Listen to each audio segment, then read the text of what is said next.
Biggest summit we've ever had, and we appreciate your showing up for the good of the industry. I'm going to introduce the board in just a minute. I just want to give a brief comment about why we're here. You know, we are here to standardize the rules, as you know, and the very first year, I believe it was in 2001, we had 40 tournament directors show up. Everybody liked the idea of having standardized rules, as long as it was the way they were doing it. So we were only able to adopt 14 rules the first year, and they were very, they didn't have any meat in them, in other words. And so the second year, we came in front of everyone and we said, look, either we all work together and we get some business done, or else we will disband the TDA. And what we asked everyone to do was try to compromise and come together for the good of the industry. And the way we do things here, if this is your first year, is we will take a vote, and if it looks like we can come to some consensus, if we have, say, at 80% people voting one way, then we ask the other 20% if they can possibly live with the rule to go ahead and switch their vote so that we can adopt rules. So we're going to ask you all, if it's something, maybe it's not exactly the way you want it, but it's something that you can stand, to please change your vote. Now, I want to start off by introducing the board, and first of all, the board members are amazing. You have no idea how many hours and hours and hours of work go into putting on a summit like this. Starting from the left, we have Tab Duchateau from Borgata. Thank you, Tab. Johnny Grooms is our newest board member. This is his first year up here. Johnny is with Beau Rivage. Jack Effel, the WSOP. And Matt Savage is the executive tour director of WPT. Jan Fisher, card player cruises. And Neil Johnson is the head of live poker operations for PokerStars Europe. Dave Lamb is unable to be with us today. Our final board member is over here on the left. Please stand up, Mike Bishop. Let me just say, the TDA is here because of Mike Bishop. No matter what time of the day you send Ask the TDA an email, Mike will answer it. Mike monitors the forum. He put together the PowerPoint. This is edition 9, by the way. All of us have gone through the 8 prior. So thank you, Mike. We couldn't do it without you. Okay. Ready for the next slide? I'm going to briefly go through these first opening slides because you should all have a packet and you can review them at your leisure. We are here because of Aria's generosity. Aria has donated about a $40,000 sponsorship to put this on. Where is Adam? Adam, the director of poker operations. Adam Altwies, where are you? Where is he? Not here. And then I guess Kat isn't here either. But we definitely could not be here without their financial support and their generosity. And by the way, they're having a tournament tonight at 7 p.m. You need to register. It's a $150 buy-in. Just our group, okay? Our platinum sponsor is Genesis Gaming, and they have Bravo Poker and Bravo Pit Systems and Bravo Poker Live. I'm not going to spend a lot of time going through it now because we will hear from them later today. The WPT is, I believe, our silver sponsor. Thank you, WPT. The premier name in international gaming entertainment. Glad to have you here with us. The Global Poker Index has been a good sponsor, ranking the world's top live tournament players. And the International Federation of Poker, we will hear from them later as well. And please be sure and check out the sponsors' booths, which are right out here during the break. We have a slide. I'm missing that one. Hang on. Okay, I skipped a slide. The Hard Rock, Seminole Hard Rock Hotel and Casino, I'm sure you all are aware that they hosted a $5 million guaranteed tournament with no re-entry. So that's pretty cool that they were able to do that. It's amazing, you know, as I look out here and I see where tournament poker has has come, from the days when I first started out, where, you bought in for $100 and you got $100 in chips, and we didn't have clocks and we didn't have that. If you wanted to know how much time was left, you had to chase the tournament director down, and they wore a timer on their lapel. And I mean, it was just so different now, and today it's amazing to be part of this. Oh, Kat, before you sit down, Kat is the executive host here at ARIA, and she's done a lot to make this summit possible. And Seascape, they have a beautiful booth out here. Be sure to see Seascape before you leave today. We have other sponsors like Card Player Cruises and the Senior Poker Tour, Sit and Charge. I want to do a special thanks to a few people. Ante Up, the Heartland Poker Tour. Next slide. Senior Poker Tour. Special thanks, Donna Blevins. Donna is our Public Relations Director for the TDA, and she has hosted a lot of our conference calls. She puts together and coordinates a lot of things with Mike Bishop so that we can make this possible. So thank you, Donna Blevins. And Rob Perelman this is Rob. Rob, please stand up and say hello. Rob Perelman. He is in charge of the live stream today. My understanding is that we are on Twitch, so everybody watching from home. So yeah, tweet out that you can follow this live. Rob, how do they follow it live? Twitch.tv/TDA Summit. Okay. And Lupe Soto, where's Lupe? Lupe, she's out there doing registration, but she's in charge of Senior Poker Tour, and Hal's probably out there with her. We're happy to have Mike Sexton here. Mike, stand up and wave to everybody. Mike is one of poker's greatest ambassadors. He'll be representing players, and I think we have a few other players here as well. Sit and Charge. They have a table out there. It's an amazing product. If you haven't seen it, please stop by. And they have live chargers going out there, so if you need to have your phones charged or your laptops or tablets, whatever, they're right outside. Sit and Charge. They're in many, many casinos now and that's the service you can give to your players. Card Player Cruises. If you guys want a free vacation, all you have to do is give away 12 cruises and you get to go for free. And a lot of you have, jackpot funds, promotional funds, etc. And I want to thank our volunteers. There's Lupe. She just stuck her head in. Thank you, Lupe, for organizing the volunteers. Last night we were here with Tabitha, Judy, Tara, Kitty, Mark, Joanne, and Hal. We were here after midnight stuffing the bags, and then they were back here by 8 a.m. doing registration. Amazing job, so thank you so much. Okay, at this point, I would like to turn everything over to Matt Savage. Matt is the one who came up with the idea for the TDA, and he'll probably tell you a little bit about how it developed from there. So thank you, Matt. Hi, everybody. Good morning. It's great to see so many people in the room. It's it's so great to see how far we've come with the TDA, and basically a little backstory of how it started. And I know some of you have heard this already, but in 2001, I was playing in the Bay Area, playing a lot of different tournaments around the area, and everywhere I went, the rules were different. And I thought that was a real problem at the time because I thought that nobody in the industry was trying anything like this. So in 2001, I took a flight down to Las Vegas. It was actually the first time I'd ever stepped into the World Series of Poker, 2001.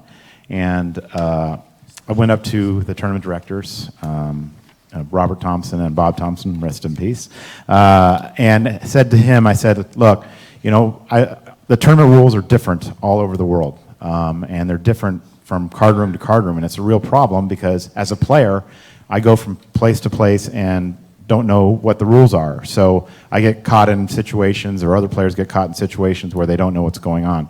So is there any way possible we could standardize these rules? And basically, I got that's been tried before, that's never going to work.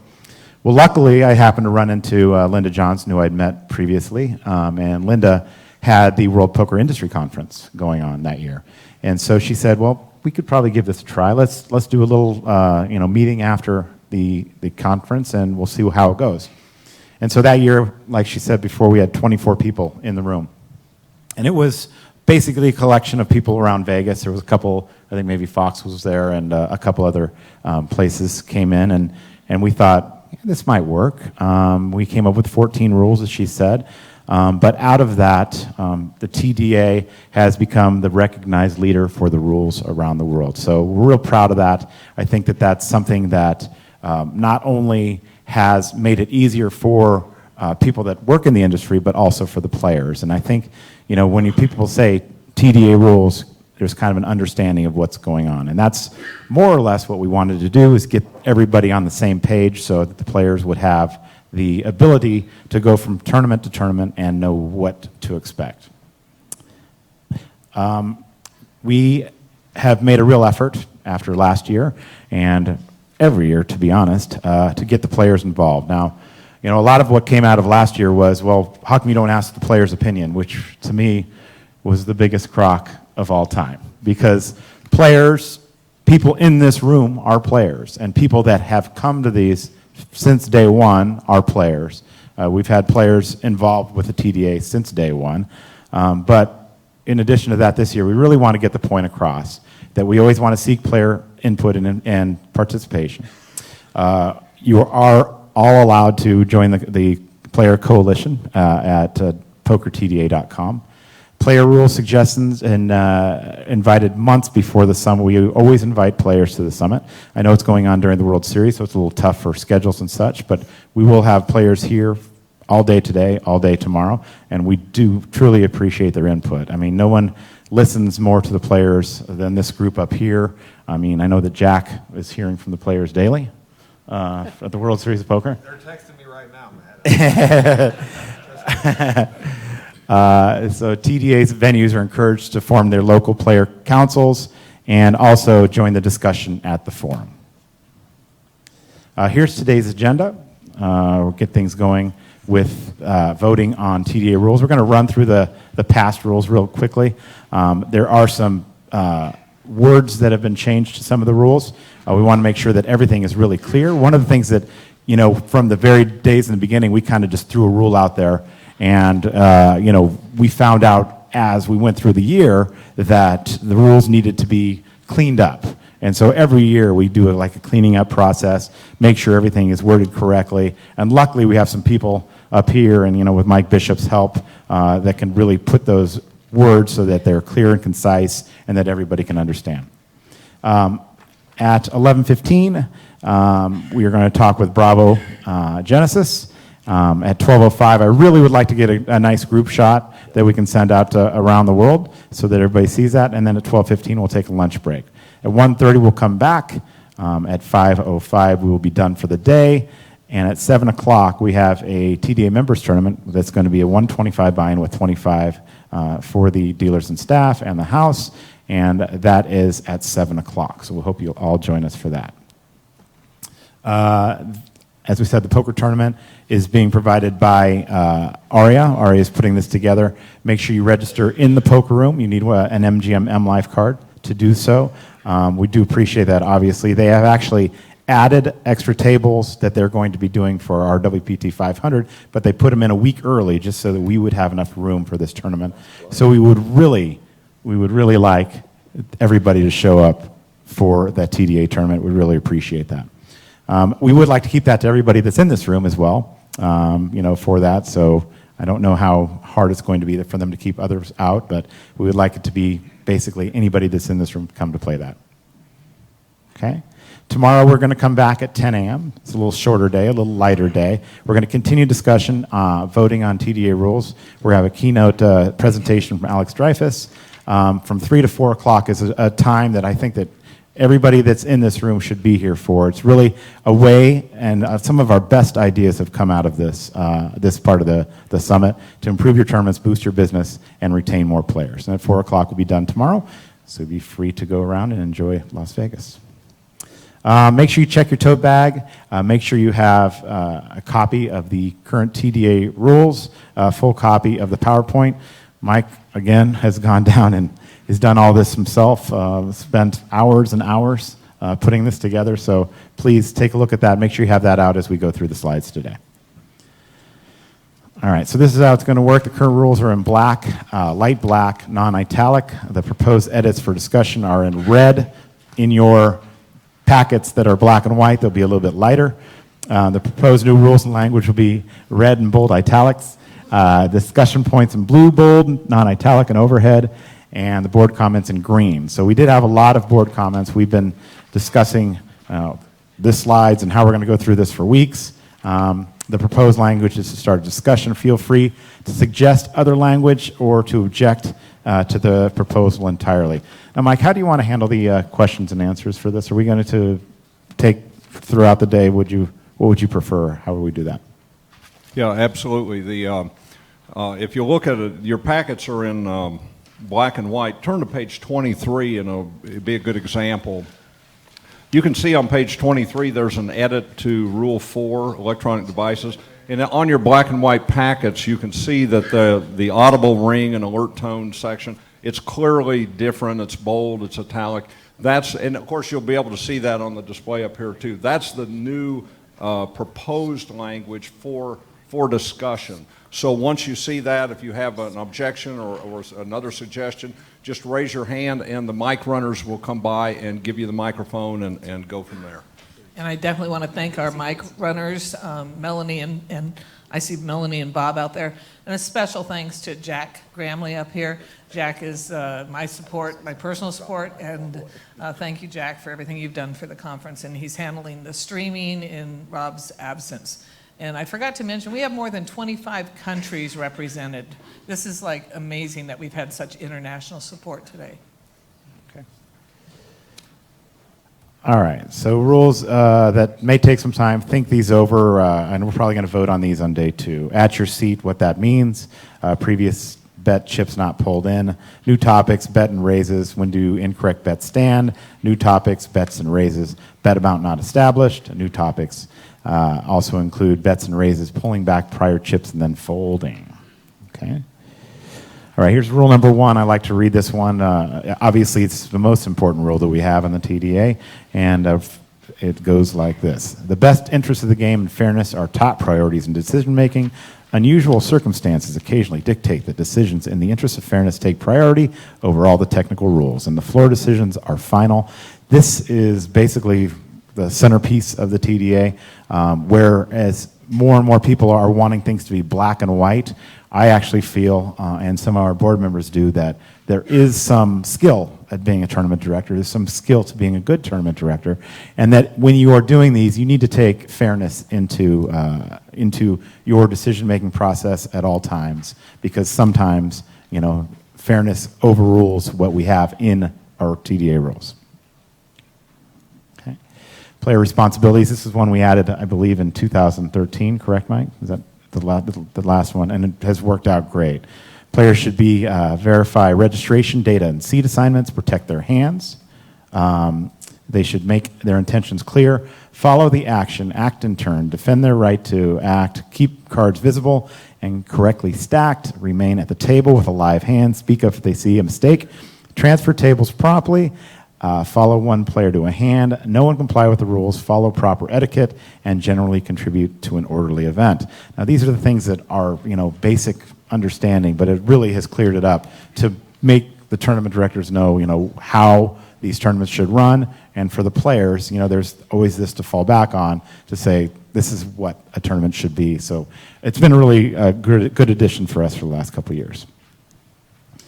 Official terminology, official betting terms, simple, unmistakable, time-honored declarations like bet, raise, fold, call, check, all in, complete, and pot limit only. Regional terms may also meet this test. Using non-standard terms at the player's risk may result in a ruling other than what the player intended. It is the player's responsibility to make intentions clear.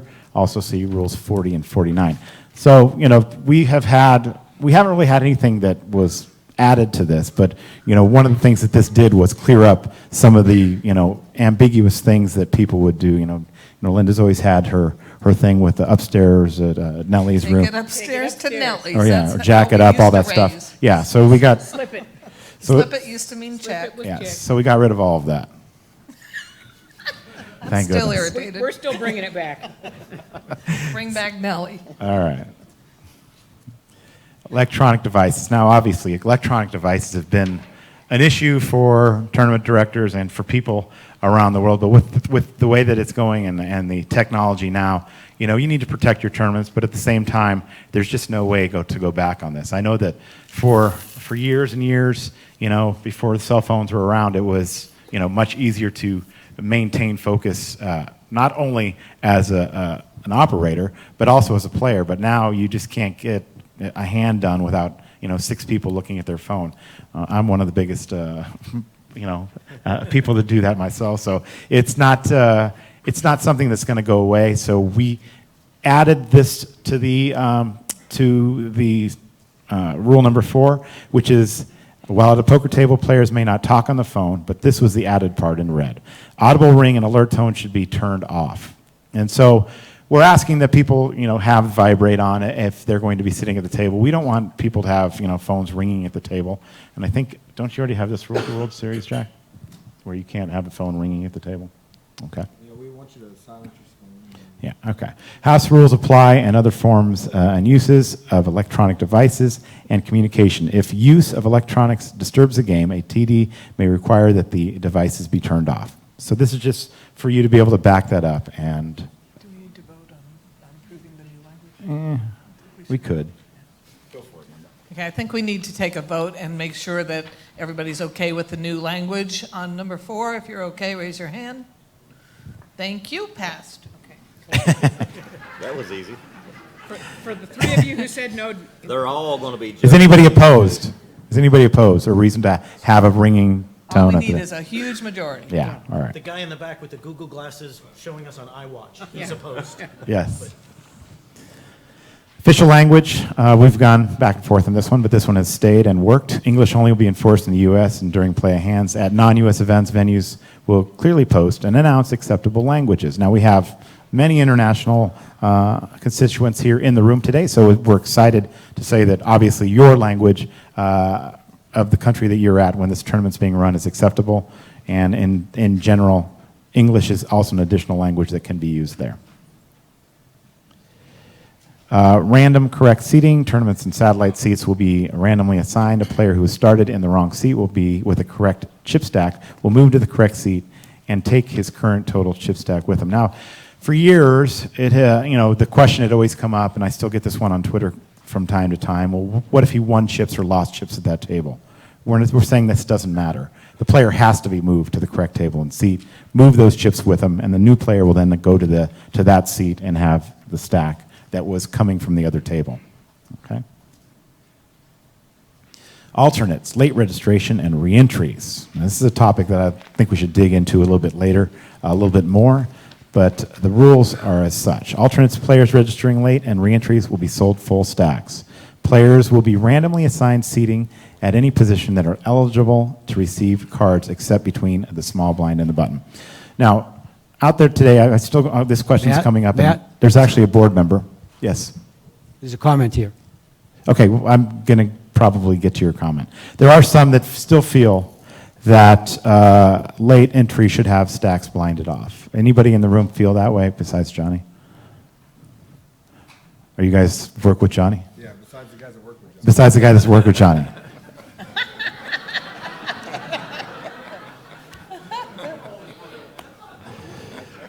Okay, so by overwhelming majority, we agreed that this rule would be in place. Johnny is one of those that still feels that it should not be given a full stack for late entries. I don't think he's coming off that, but obviously we'd like to see the reasons, and let's hear the comments on why you think that that should be the case. Go ahead, John. Make your case. No. in the microphone.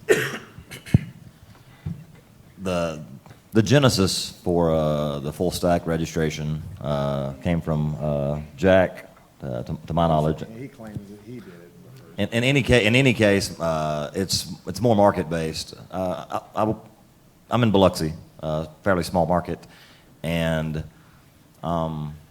Late Ridge is not the same there as it is here. It's not as big an issue, and that's because we don't encourage people to Late Ridge. I don't know what the percentages or the number of people who Late Ridge your tournaments, But in Biloxi, it's less than 5%. If we post a start time, I'll tell you what we do. Our tournament starts at noon. We register players for 3 levels, and stacks are blinded off. And it's less than maybe 4% of our total field registers. And the reason they don't register late is because they know they're getting blinded off. Now, as an operator, how many of you guys have ever had to sit down and open a field for a tournament where you seat in waves, or you do one of the myriad other things you have to do because players come in they're encouraged to come in late? You start a ring game, a 9-handed tournament with 3 players at half of your field. I personally think that a player, especially a new player coming in, doesn't want to play 3-handed poker. They need to have a reasonable expectation of playing ring game poker, 7, 8, or 9-handed. And whenever you encourage players to register early, or as early as possible, you don't run into that problem. At our place, it's very, very rare we ever start a table less than 7-handed. It also makes it much easier for a tournament director to balance and randomly assign players to tables, because you don't have to go pull big blinds, open a table, or you don't have to. I'm not being very eloquent with this, but there's a myriad number of reasons why we don't use it there. So. Okay. All right. Good enough. We believe that we're going to stay with this rule the way it is, but we would like to hear some other comments, maybe from players that are in the room. I feel that obviously when you work in places like Beau Rivage, they still have carriages there, right? Horses and carriages. You don't have traffic issues like I do maybe at the Commerce in LA, where people are going to be coming to these events. It's on. And so, when you work in a place like the Commerce, where there is, traffic, there are people that are going to be coming to your event, stuck in that traffic, coming late, coming after work, all those things that make it more player-friendly. And I believe that giving the full stack is the most player-friendly rule, because what it does is it, allows people that are coming late to want to come to your event. And it's worked out great, and, I've done it for years at many venues and haven't had that issue. And we welcome discussion. When somebody brings you a mic, please stand up and state your name and where you're from, please. Hi, my name's Mooski. I'm from the Seattle area. My 7 o'clock tournament starts at 7 o'clock. So, and people will be coming in, they'll be rushing in because my tournament starts at 7 o'clock. Now, if they show up late, we take late entries until the end of the 3rd round. So if someone shows up and they get there, what's stopping them from getting there, let's say 7:30, and then they still get that full stack? Or my favorite, I'll have players, they'll be sitting in the live game, and they'll be looking over, I want to get in the tournament now, and then they'll still get that full stack as by what you guys want to do right there. But if we blind them off while if they get a short stack, if they have to post the blinds that they've missed, it gives them an incentive to show up on time. Because I'm not going to sit around and wait for my players to get there, because my tournament starts at 7 o'clock. And if they can't be there by 7 o'clock, I'm sorry, because they know that my tournament's going to start at 7 o'clock. 7 o'clock. Hey, you guys are smarter than my tournament players. Be there at 7. Yeah. And so, Seattle traffic's bad too. and traffic in Seattle, holy sheep dip, you get on yeah. It's not pretty. And if we give them a full stack and they get in in the 3rd round with a full stack, who's going to want to show up at 7 o'clock to start the tournament? Nobody will. Now I'm not going to have a tournament starts at 7, because they know I can show up at 7:30, 7:45, whatever, and still get a full stack. And then my tournament doesn't start at all. Yeah, of course, this is one of those things where we don't feel like it's going to change, but obviously with, the fact that this is one thing that you don't subscribe to, this does not obviously preclude you from being a TDA member. Obviously, with all the rules, we'd like everybody to use everything that's in the TDA, but this is one that certain holdouts have not gone with, and will continue not to go with. But again, my issue with what you're saying is, how do you ever get a proper chip count in the tournament at the end of the tournament if people don't show up and then you have to pick up stacks that have been blinded off? They chip their chips until they sit down in the tournament. So if they start off 9-handed, if the table starts 9-handed, I see 10 players, they'll get their chips right then. We're not going to deal with 10 stacks. Sorry. I gotta stand up.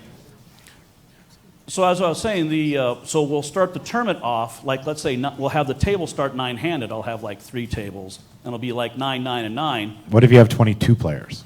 Well, I'm running 2 tables with alternates. Okay. Yeah, it's if they can't be, I've got to go with the tournament I have, not the tournament that I want, because my tournament starts at 7 o'clock, and the players know it. What time? Is anybody sensing a pattern? Let's say I have like 27 players. Player number 28 rushes in, and it's already like in the second round. I'm going to sit them down with the start off with 20,000 chips. Second round to be 4 live, 2 dead, 19-6 behind. So then at the end of the tournament, I'll have like 28 players times 20,000. That would be 560,000 tournament chips in play. And that way, the player that shows up late is penalized. And it encouraged them, next time maybe you want to show up earlier. And if we give them the full 20,000 to start off like in the third round, I'm not going to show up at 7 o'clock if I know I can get in the third round and still have a full chip stack.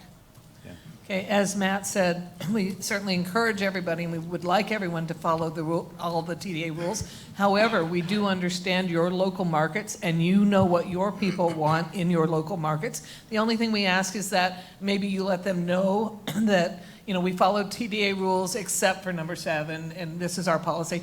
Just so people know. But we I don't can't want- tell you not well, to yeah, do that. but I don't and we want to can't- pick. And we I don't- still want you to be a TDA yeah. member. I don't want to have to pick and choose between the TDA rules because now all of a sudden I'm not using TDA then. I mean, it's bad enough that. Well, I would hope you're using, 99% of the rules at least, if you're going to do it. I just want to kind of, first off, Brian Vickers from Hollywood Casino, Kansas Speedway. I kind of want to advocate the TDA version of the rule for the smaller card rooms because I'm in kind of a smaller card room myself. Our daily tournaments have anywhere from 40 to 100 players in them. First off, I just want to say, would a player be at an advantage if they had 200 big blinds versus 50 big blinds? So when you come into a tournament with 10,000 chips at the very beginning, you've 25, 50 blinds, you've got 200 big blinds in front of you. If you come in late and you get a full stack of 10,000, and blinds are 100, 200, you got 50 big blinds in front of you. So you're already being penalized already. You're at a disadvantage because you are coming in with a smaller chip stack compared to the big blinds in play. Also, the chip average, if you come in 3 levels in, 4 levels in, and players have been eliminated by that point, the chip average isn't 10,000 for everyone. If you start with 50 players and 10 of them have been knocked out, your chip average is up to 12,000 or 12,500, something like that. So you're already coming in with lesser chips already. So you kind of needlessly complicate it by further pulling off other stacks. Also, when you start a tournament off, let's say you do have alternates and you open another table. Well, you've had dead stacks on that table and you blinded them off. Well, what if you start a new table? Do you give them all a full stack and then take 400 chips off of everyone, all 10 players that open up that alternates? It leads to just a kind of a myriad of problems where you can have just a simple solution of just, here's a stack, then welcome to the tournament, good luck. We start all our tournaments off with 6 seats open. If I expect to get 40, I'll plan on having 3 tables of 6 to start. When I get to 24, I'll pop that 4th table in as registration goes on. And I'll make sure that people that are coming in late have a spot. I don't want to do anything that's going to discourage a player from registering late too. If a player drives all the way in and there's not a seat for them because you've opened up too few tables and there's alternates, that's going to discourage entries. And if you come in and you've got a stack there that started with 10,000 and there's 1,500 that's been blinded off over 3 levels, that's going to discourage players as well. So I don't want to do anything to discourage players, and I want to make it as easy as possible for me as a tournament director. Yeah, there was a training process, obviously, with this, with a lot of people going from the non-full stacks to the others, because there was always the question of how much to be blinded off, or what is the percentage, or how long do you leave dead stacks in play, and those things have all been cleared up by giving full stacks. So I have not had an issue with it, and I know that most people in the room haven't had any issue with it. So I think that we could probably move forward on this. I mean, if you want to hear from a player that would say why we would want full stacks, we could talk to Steve Brecker in the back of the room. One more addition. And I went 8 years of doing dead stacks, and I switched it over 3 years ago, and I'm glad I did. And I think that if you do that, you'll find that your tournaments run a lot smoother, your chip count's accurate, your players will like it more because they're used to doing it at other venues as well. I rise today to speak to you in favor of full stacks. Speak up. Just really a detail, but still, for the players, it's a pain in the ass to have to assist the dealer in blinding off stacks. That is, if you have an empty seat to your right and to your left, then you're going to be involved, especially if it's across, a hard reach for the dealer, in doing that anting and blinding off. So the less of that, the better. Okay, any more comments on that before we move on? Obviously, again, we'd like everybody to get full stacks. That's one that we had 90%, 95% agreement on, and now that Johnny has joined the board, we have, another percent that does not like it. But Jack can tell you, obviously, it works at the World Series. A lot of these comparisons that we make, I don't want to compare a WPT, $10,000 event to a $20 event that you might be having in your casino. I think that we want to make everything the same for all across, and I think that's one of the issues that the TDA comes up against, is that I believe that the rules should be the same for the $100,000 event or the $20 buy-in event, and I think that that's why I think that if you can go to what we're using with everything we're using in TDA, I just think it makes it better. And for people coming in with late registration with a full stack, I don't want to, there's a lot of competition out there. I don't want somebody to say, well, I'm not going to go play that tournament because they're not giving a full stack. I'm just going to go down the street and play this one because they are giving a full stack. And I think that, you might hear, some grumbling from the players at first, because we all did when we went away from that. But, in the long run, I think everybody's more happy. The players are more happy with a full stack. And it just seems to work. And the only thing that wasn't said about the late registrations and the dead stacks is that when people come in after the tournament starts, they've lost playing time, right? So as much as we know that taking chips off of a stack penalizes players, coming in late with less than an average stack does as well. So just something to think about for those that don't actually do it. And we all know the fish give away their chips early in the tournaments, so that's another reason to show up on time. Yes. Okay. Matt. Yes. Hey, Danny Wade, Kinder, Louisiana, Coshada. Okay. What about, instead of a penalty of taking away chips, what about a penalty of a higher registration fee, or, a monetary penalty for late entries with, giving them a full stack? Again, I feel that that would probably just, stop somebody from maybe entering your event. You wouldn't have to worry about late reg. Yeah. So for me, I think that, with our registration systems too, that are set up for a certain buy-in, sometimes, they're automated, and it's much more tougher to come up with a percentage or whatever. If you register after this time, you have to pay this amount or such. I think it's something that needs to be fixed. This is Lonnie, by the way. He's the one that hooked up all our audio video stuff. He didn't plug my computer in, though. I don't think that's working. Okay. All right, so we are going to move on from this. If there's no more further discussion, I believe that we have clear. How many are still going to go with blinding off stacks as late registration? 2. Okay. Can we get you to change, Johnny? You're a new board member. We'll talk. If it makes you feel any better, there's things that I don't change. All right, here we go. All right, special needs, accommodation for players with special needs will be made when possible. I don't think we've had any issue with that, and I think that we've all come across this as well, where somebody needs, can't see, something like that, or has a wheelchair and needs to have special needs met. And the players that I know don't have a problem with that as well. Okay? I'm going to go to 10. Breaking tables. Players going from a broken table to fill seats will be assigned new tables and seats by a blind random method. They can get a seat including big or small blind or button. The only place they cannot be dealt in is between the small blind and button. And there's going to be an illustration that Mike's put together. I know some people have a problem with this. It's still not 100% clear on how this works, but I know that this works, and just make sure that players are filling those seats and assuming the position that they're supposed to be in. I don't know if there's any questions about that, but there's some new language there. Anybody have any problems with that? Excuse me. Over there, Matt, on the left. Okay. We've got some players holding their I'll hands up. just go 1.4. Number 8. I based in Germany, and the casino, sometimes we have a poker room, and it's a little bit closed. So if there is a tournament and it's randomly being seated, I'm talking about like incidents I saw it by myself, and like your seat, it's number 2, and you're in a wheelchair, and they can't change the table places, and seat 2 it can't be seated with a wheelchair. The director get the right to tell him I can't do anything for you, or they can change his seat, while the system choose the seat for the special need. Right. We again, I think that this is something that has come up from time to time. You have to try to do your best to accommodate those players. If you cannot, I think that player needs to understand that. I don't think there's anything you can do.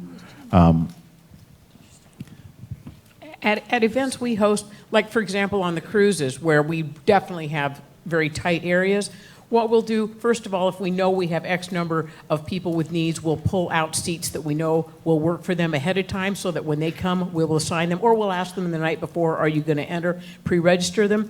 But all that aside, if somebody shows up who has needs, and we want to accommodate everybody, not in our events, but in everybody's event, if there's a seat that this player can't get and that's what they drew, I'm going to go to the player arbitrarily who has a seat that they can't access and make the tournament director's decision that I'm going to ask that player to please give up that seat and to swap to this seat here.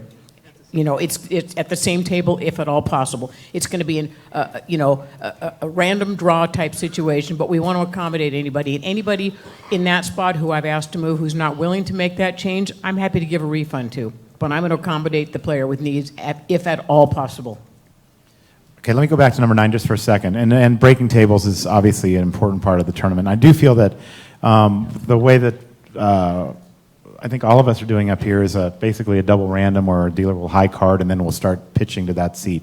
I know that there are some tournaments out there where the TD will just go to the table and throw 9 cards on the table and everybody grabs one. And I've still seen it out there. So I'm not sure who's doing that, but if you are, obviously, there's some issues with that, with people picking a seat and putting it back or whatever. A double random takes a couple extra seconds, but it also is effective and has worked for us for a long time. A couple things, if you'll excuse me. First of all, Adam just walked in. Adam Altwies, can you wave to the group? Adam is hosting us.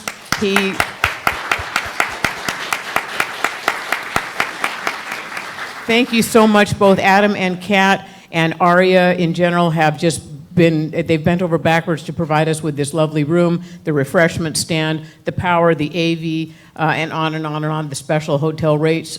So they really, thank you so much, Aria. To get back to what we were talking about on the players with needs, what I will also do is I will hold out seats at the last table to break so that I'm certain that I can accommodate these people, and I'm never going to make my final table in a spot where players with needs can't be accommodated. And when I'm doing this double blind, if I have a player with needs who can only sit in the 1 seat for whatever reason, who can only sit in the 5 seat for whatever reason, I'm going to pre-draw that seat because everything else is still going to be random around that player. So I think that it is our best interest, for legality reasons too, but just because it's the right thing to do and it's the kindest thing to do, is that you make special allowances for people who already have other challenges in life. But you can do that easily if you do that first and let your players know that they'll be accommodated in such a manner. All right, back to Steve Brecker in the back of the room. I think he was talking about number 9. What is the intent of the word blind there? I'm literally not sure what is intended. A blind random method. So the tournament director will have the dealer high card for a player. So then whoever's high carded at that table, the tournament director has the C cards, will then give the player with the high card the first card. So they're not setting the debt so that this guy gets the good table. So that it's arbitrary who's getting the top card off the deck. So it's like a double blind is what it actually means. Maybe we should rewrite that. But it's to suggest a double blind draw. Yeah, maybe an elaboration. Up to you guys. Okay. Okay, was there any other comments? Okay, I'm not going to read all these. I'm going to pass this along after this one to Neil. Balancing tables to balance and flop to mixed games. A player who will be the big blind next is moved to the worst position, including taking a single big blind when available, even if that means the seat has had the big blind twice. Worst position is never the small blind. Instead, only players move by position. Last seat to open. At the short table is the seat filled. I don't think there's any change to this. I don't think there's any reason to change this. And we're going to go on to number 11, and this is, okay, Matt. I just had a question about... This is Matt Waxman, professional poker player from Florida. Stand up, stand up. Hi, how's it going? Matt Waxman, representing players. My question was about 10C, and that's basically stating the predetermined procedure in which players are selected to help balance tables. I was hoping you could maybe go into that and explain what this predetermined procedure was, because in my experience this year, it seems like some of the TDs just have kind of like their say of whatever person they get to move at whatever table they want. And I was just wondering how it was randomized to be fair. The predetermined procedure for, I know it's for me, and I believe it's for everybody, is they're taking the big blind to the worst position. Okay, so what my basic question was, if we have 2 tables that need balancing out of 20, and you have 18 tables that are completely full, That's how do by we decide? breaking order.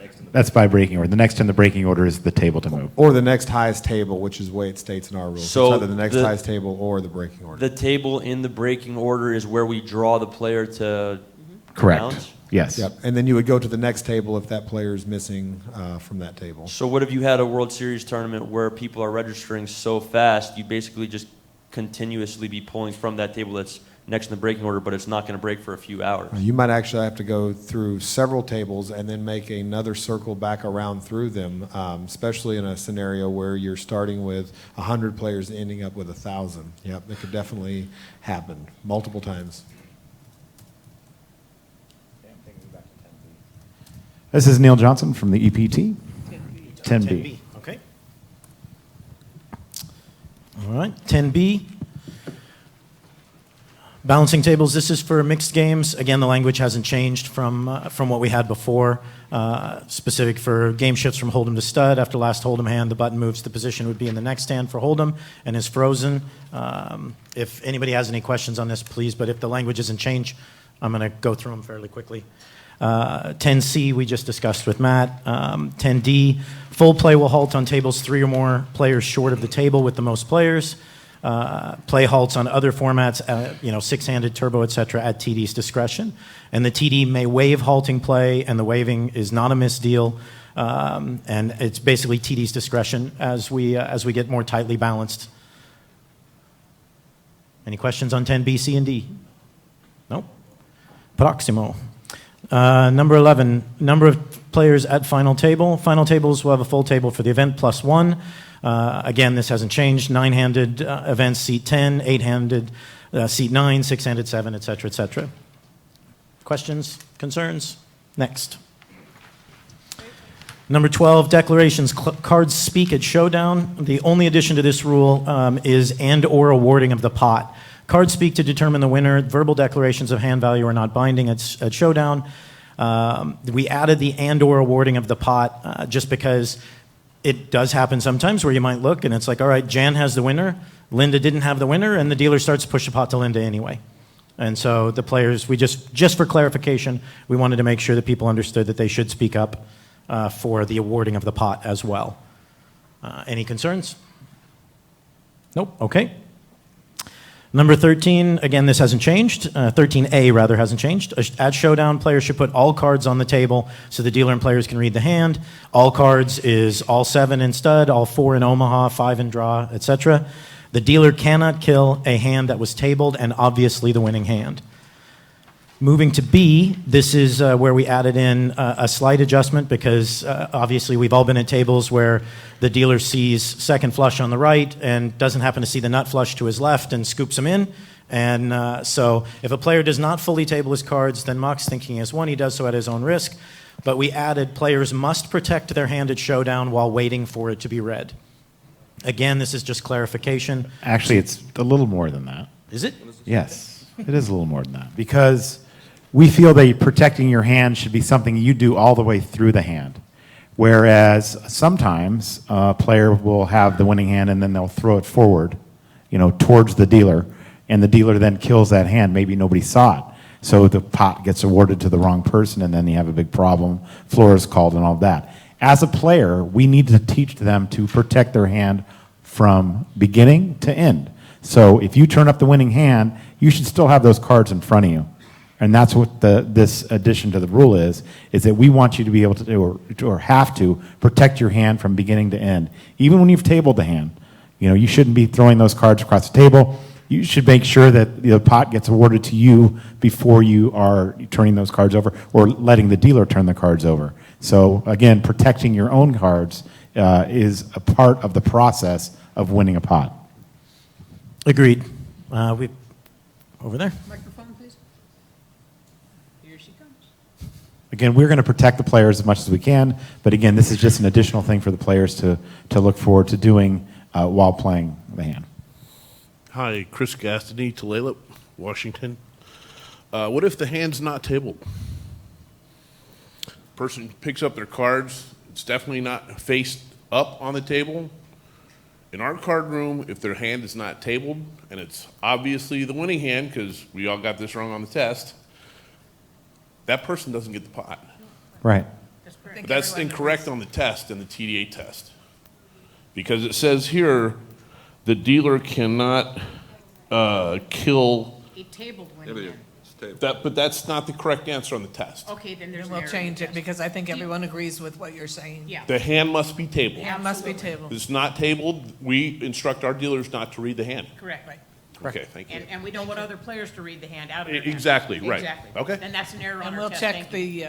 thank you for We'll letting us look know. for that. They're rotating questions, so it may be a while before we find it, but thank you for pointing that out. If any of the rest of you have found questions that seem to be in error, please do call them to our attention, because while it may not get taken care of that day, it will get taken care of quickly, and we do want the test to be as accurate and truthful as possible.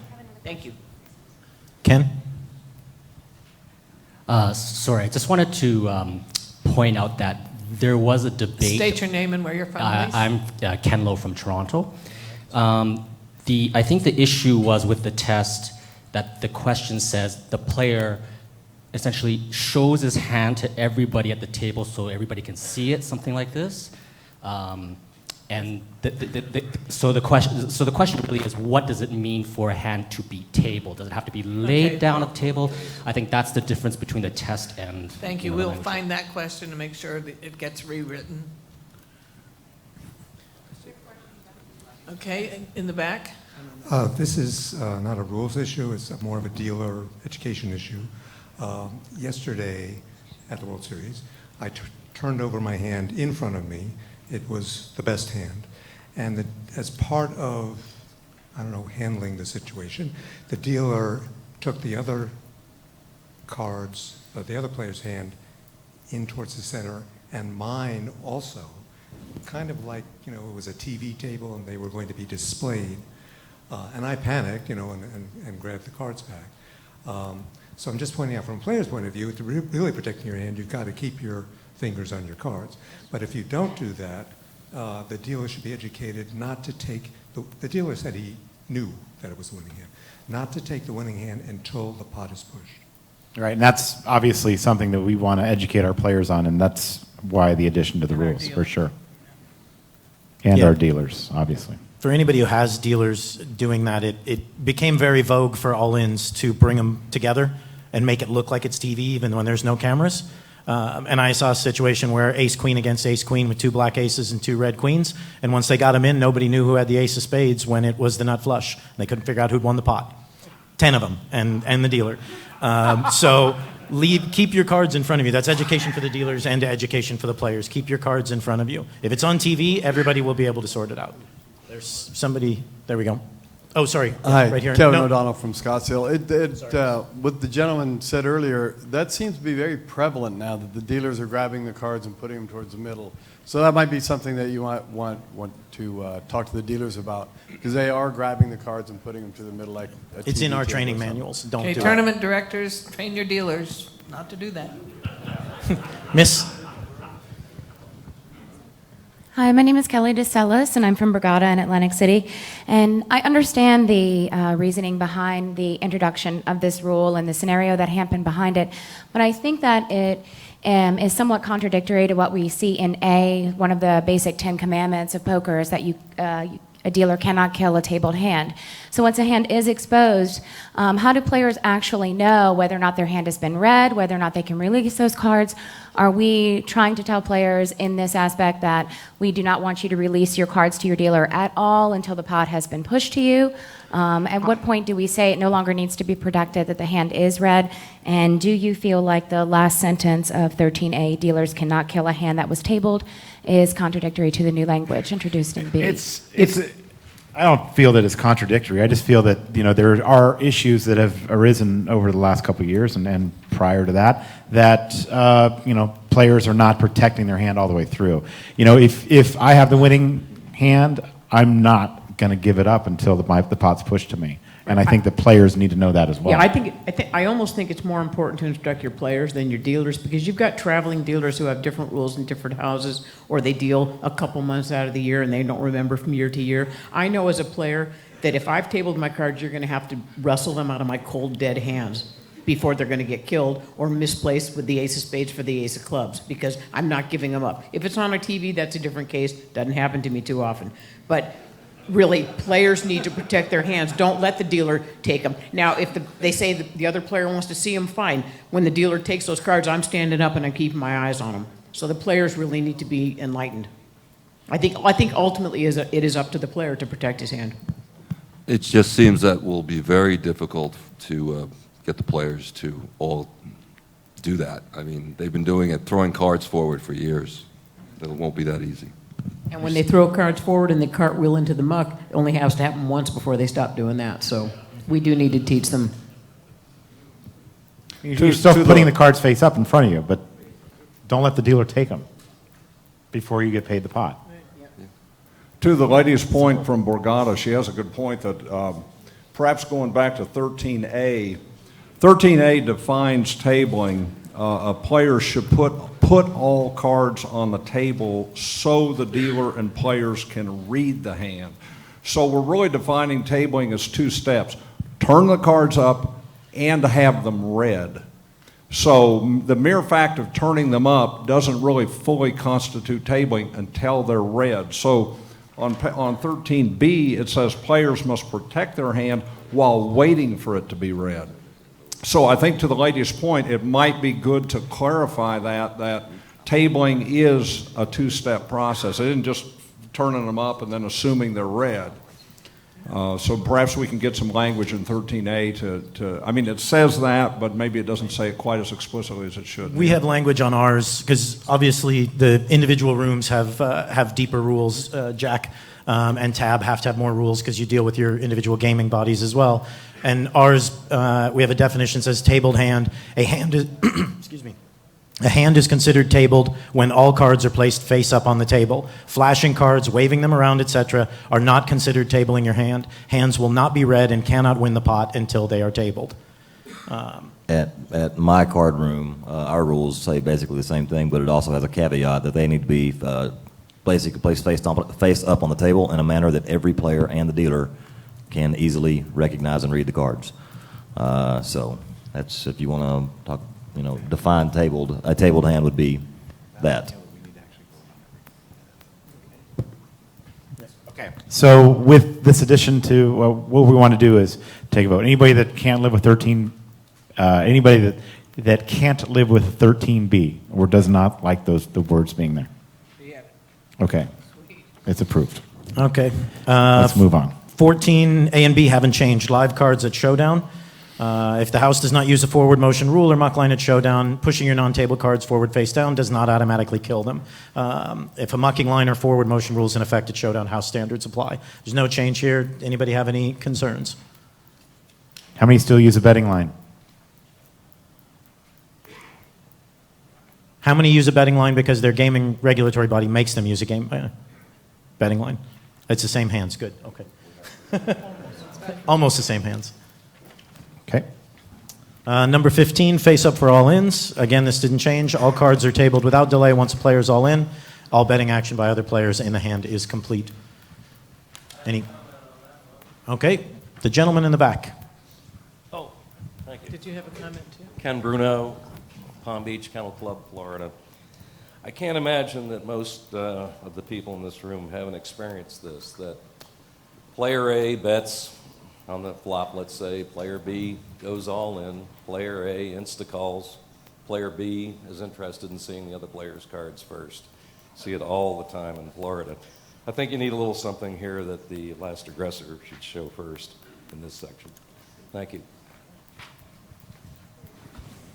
We have a rule for aggressive action. It's coming up. We haven't got to it yet. Kenny Howard. Good. Kenny Howard from Belgium. I think at rule 15 should also add when there's an all-in and a call on the river, because a lot of times you see when an all-in and a call on the river that still the player that loses the hand mugs his hand. You see it way too often, I think, so maybe it could be a nice addition to that rule. Also, when there's a multiple way hand with, for example, a short stack who's all in pre-flop and has been checked down, you often see as well that the cards are being mugged and not fully tabled. Okay. Yeah, so what basically is multi-way action, all the cards need to be shown. And that was the second point. The first point you made was on the river, you always, from time to time, you get that quick fold where somebody doesn't show the cards. The dealer needs to know to show those cards at that time. Mike, do you think something we could add there? Does anybody have a problem with adding the language that says that the cards must be shown even on the river or something to that effect? Anybody have an issue with that? As I know what he's talking about, it does happen quite often, as a matter of fact, where people will fold, quick fold, and those cards do need to be shown. A lot of times, the other player will say, no, you don't show them, but yes, we have to show them even though they're all in, okay? Right. Hi, John Calvo, Miami. I think what we want to say there is all tabled hands must be shown during Showdown. That prevents people from passing chips to the other guy. Yeah, we have that. I mean, that's basically what the rule is saying, except I understand that there's additional language that may be needed for, to make sure that the dealers know this, to show those hands even on the river. Just a little clarification. We can just include the words, a player is all in, and you can put in print or comma, including on the river. I think that handles it. Final betting round. Okay. Yeah. That's good. Christian Scalzi, TD Europe. Personally, when I do the dealer briefing, is one important thing to tell them is that they have to protect the MACT. So in this case, when there is all-in and call, even pre-flop, they know that the guy that for sure is losing and doesn't want to give the information about the card he has, dealer, if protect the card, we don't have this kind of problem. And this is important for me because even if it's lose the big stack, they can have the information with which. Okay. Yeah, you all have notepads in front of you. Obviously, anything like that that's a dealer procedure or something that's going to go into that, please write it down and share that with your dealers. That's a good point that protecting the muck allows this never to happen. That those hands always get shown. Good point. And if that happens, which it does quite frequently, two things I would probably add is one, if somebody's mucking their hands, I bet and you call, and I throw my hand in the muck. One, if you're going to make the dealer turn them up, are they killing them first, or are they just turning them up? They're all in hand is live. Not all in. I'm saying all in. Okay. I'm saying all in. Well, they were talking about just tabling hands at the end. We of haven't the got to that yet. We're going to get to that, believe me. All right. We haven't got there yet. This is just for all ends. Melanie, you have a point? Neil rushed over Rule 11, which is 10-handed unofficial final tables and nine-handed events. I realize this is very entrenched. Maybe this will be the first of many years. I just want to say as a player, I hate it. You can play 6 and 5. You can just as well play 5 and 5 for a while. That is all. Thank you. Okay, moving along. Okay, so, oh, yeah, right here. Hello, my name is Artur Ruskanyan, Poker Club Management from Russia. Yeah, my question about 14A, sorry, yeah, but I didn't have time to ask about this. Look, if a dealer, so Mac, if dealer take a card and the card touches the mark, this is a dead hand, yeah, this is correct. But if card touches the burn card, do you remember this famous situation in EPT with Scramster, yes? Yep. This is also Mac, correct? That depends on how you define it. The PokerStars Tour specifically define the muck as the burn, the muck itself. If you get your cards in the way of the dealer's area, face down, they're done. So the question is, if cards touch to the face down board, yeah, face down to the board, yeah, where all 5 cards is open, there's also dead hand. Sorry, can you imagine the dealer or player just throw his card to the board where all 5 cards is open, yeah? Mm-hmm. And this is a dead hand or not? They didn't touch a burn card, they didn't touch a mark, they just touch a board. If it's easily retrievable, it's not dead. Yeah, I really had the situation. This is why I asked. Arthur, we're saying that as long as it's not touching the muck, it's still live. Even touching the board, as long as it's clearly identifiable and retrievable, then it's still live. Still live. Yes. Okay, thank you. Okay. Still retrievable. Yeah. Still retrievable, identifiable, still live. I would say that's a difference. I mean, we say a hand, our rules, because I've got them up on screens here, our rule says a hand is considered folded upon being touched to the dealer muck, the burn cards, the board, or the discard pile while face down by either the player or the dealer. Utilizing Rule 1, you can go back and fix it, but if you flip your cards into me face down and they touch it's because of the specific situation he's talking about at an EPT where the player only wanted to show one card. And it was a massive bluff, Tobias Rankenmeyer, and I can't remember the player who was doing it. Roland de Wolf. Thank you, Roland and Tobias. And he only showed one card and one card face down. This is what we talked about with tabled hands. And he slid it into the burn, but the dealer was using a local rule that he thought players had asked to see it, so he didn't kill the hand and he exposed it. And it turned out that it actually would have beaten the bluff. We talked about this at the time because you thought that it was you and Kremser disagreed on the ruling.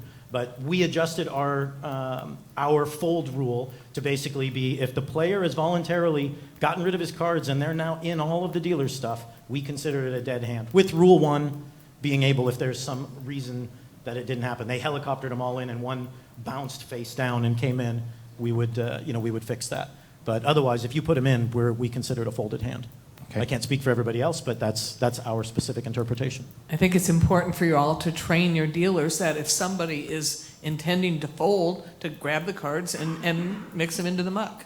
You know, we've all been victims of somebody who's trying to fold, and then at the last minute they go, oh, wait a minute, I think I had this, and they're grabbing back for their cards. Well, if the dealers, when somebody does fold, just takes the cards in the muck, then we don't have that problem.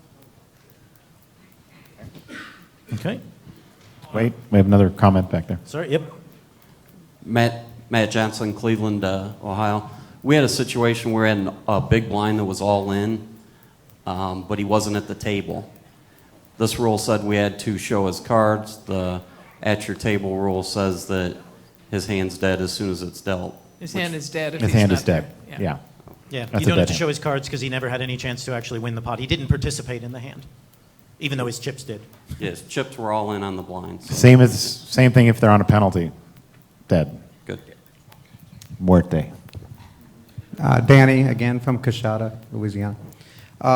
15 face-up for all-ins. Player A, all-in pre-flop. Player B and C start a side pot, gets to the river. Player B turns over his hand.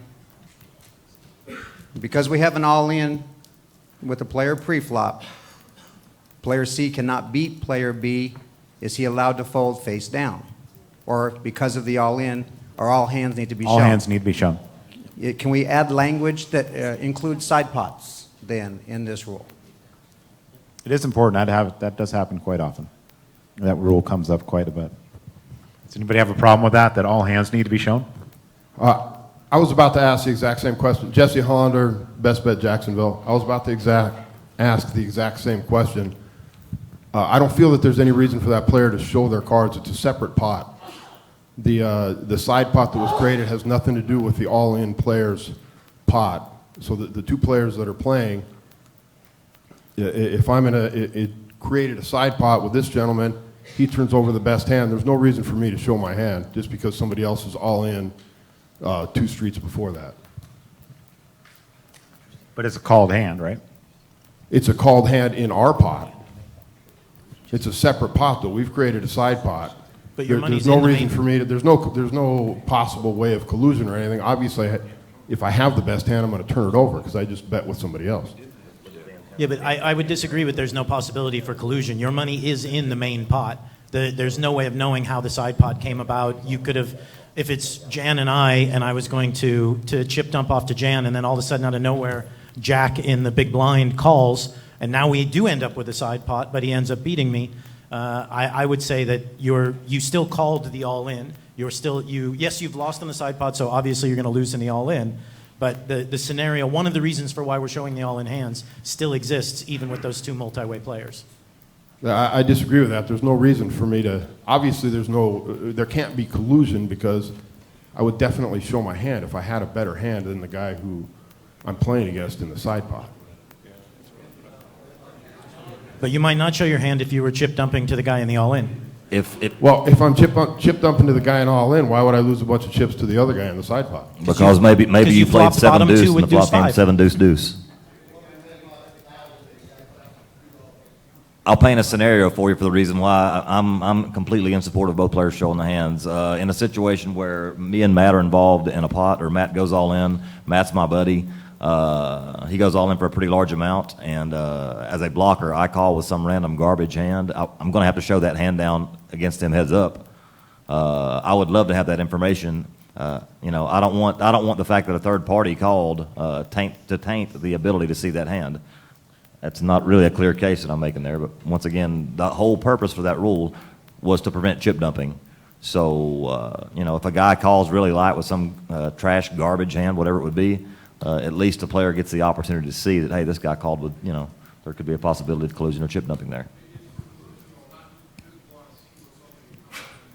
Correct. It's not for information. There's a counterpoint to that me and Mike both wanted to bring up was that because the tournament life is at stake there, and then there is an all-in player, we want to make sure there wasn't a misread for the side pot as well, because that was a called hand that got to the side pot. There's a tournament player all in, so we got to make sure that all the hands that could knock that player out are read at that point. Also, if I was really adamant about dumping chips to an all-in player, there might be a 50-chip side pot and 15K in the main pot because a bet was slightly more. So I still might be willing to forfeit that small side pot if I'm really, really adamant about keeping my buddy alive for the main pot, or if I have a piece of him or something. So it's just to prevent any possibility of that. We want to make sure that that's taken care of. The language I proposed to Mike on Rule 15 as an addendum was if one or more players are all in at the showdown, all hands that reach the showdown must be shown and are considered live hands. That was what I just offered to Mike. Jesse, can you live with that?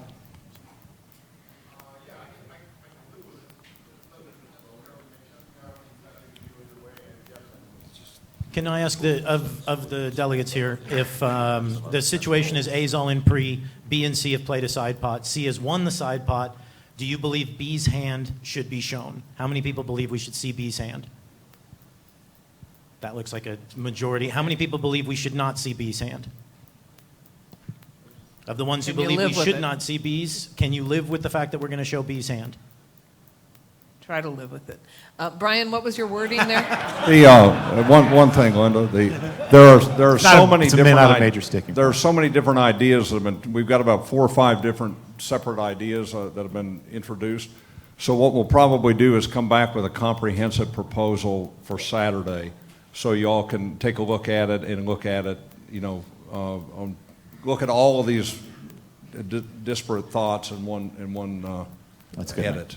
And please give a shot, because I know we've gone back once or twice. For the ones where the language hasn't changed, I am kind of going through them quickly because we will have points that are going to drag on a little bit. That'll be a bit contentious, I would imagine, as we always do every 2 years when we're here. So give a shout if I'm going past something that you do want to discuss, because if the language didn't change, then I'm going to go through it fairly quick.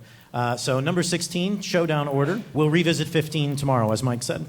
In a non-all-in showdown, if cards are not spontaneously tabled, the TD may enforce an order of show. This goes to what somebody mentioned before.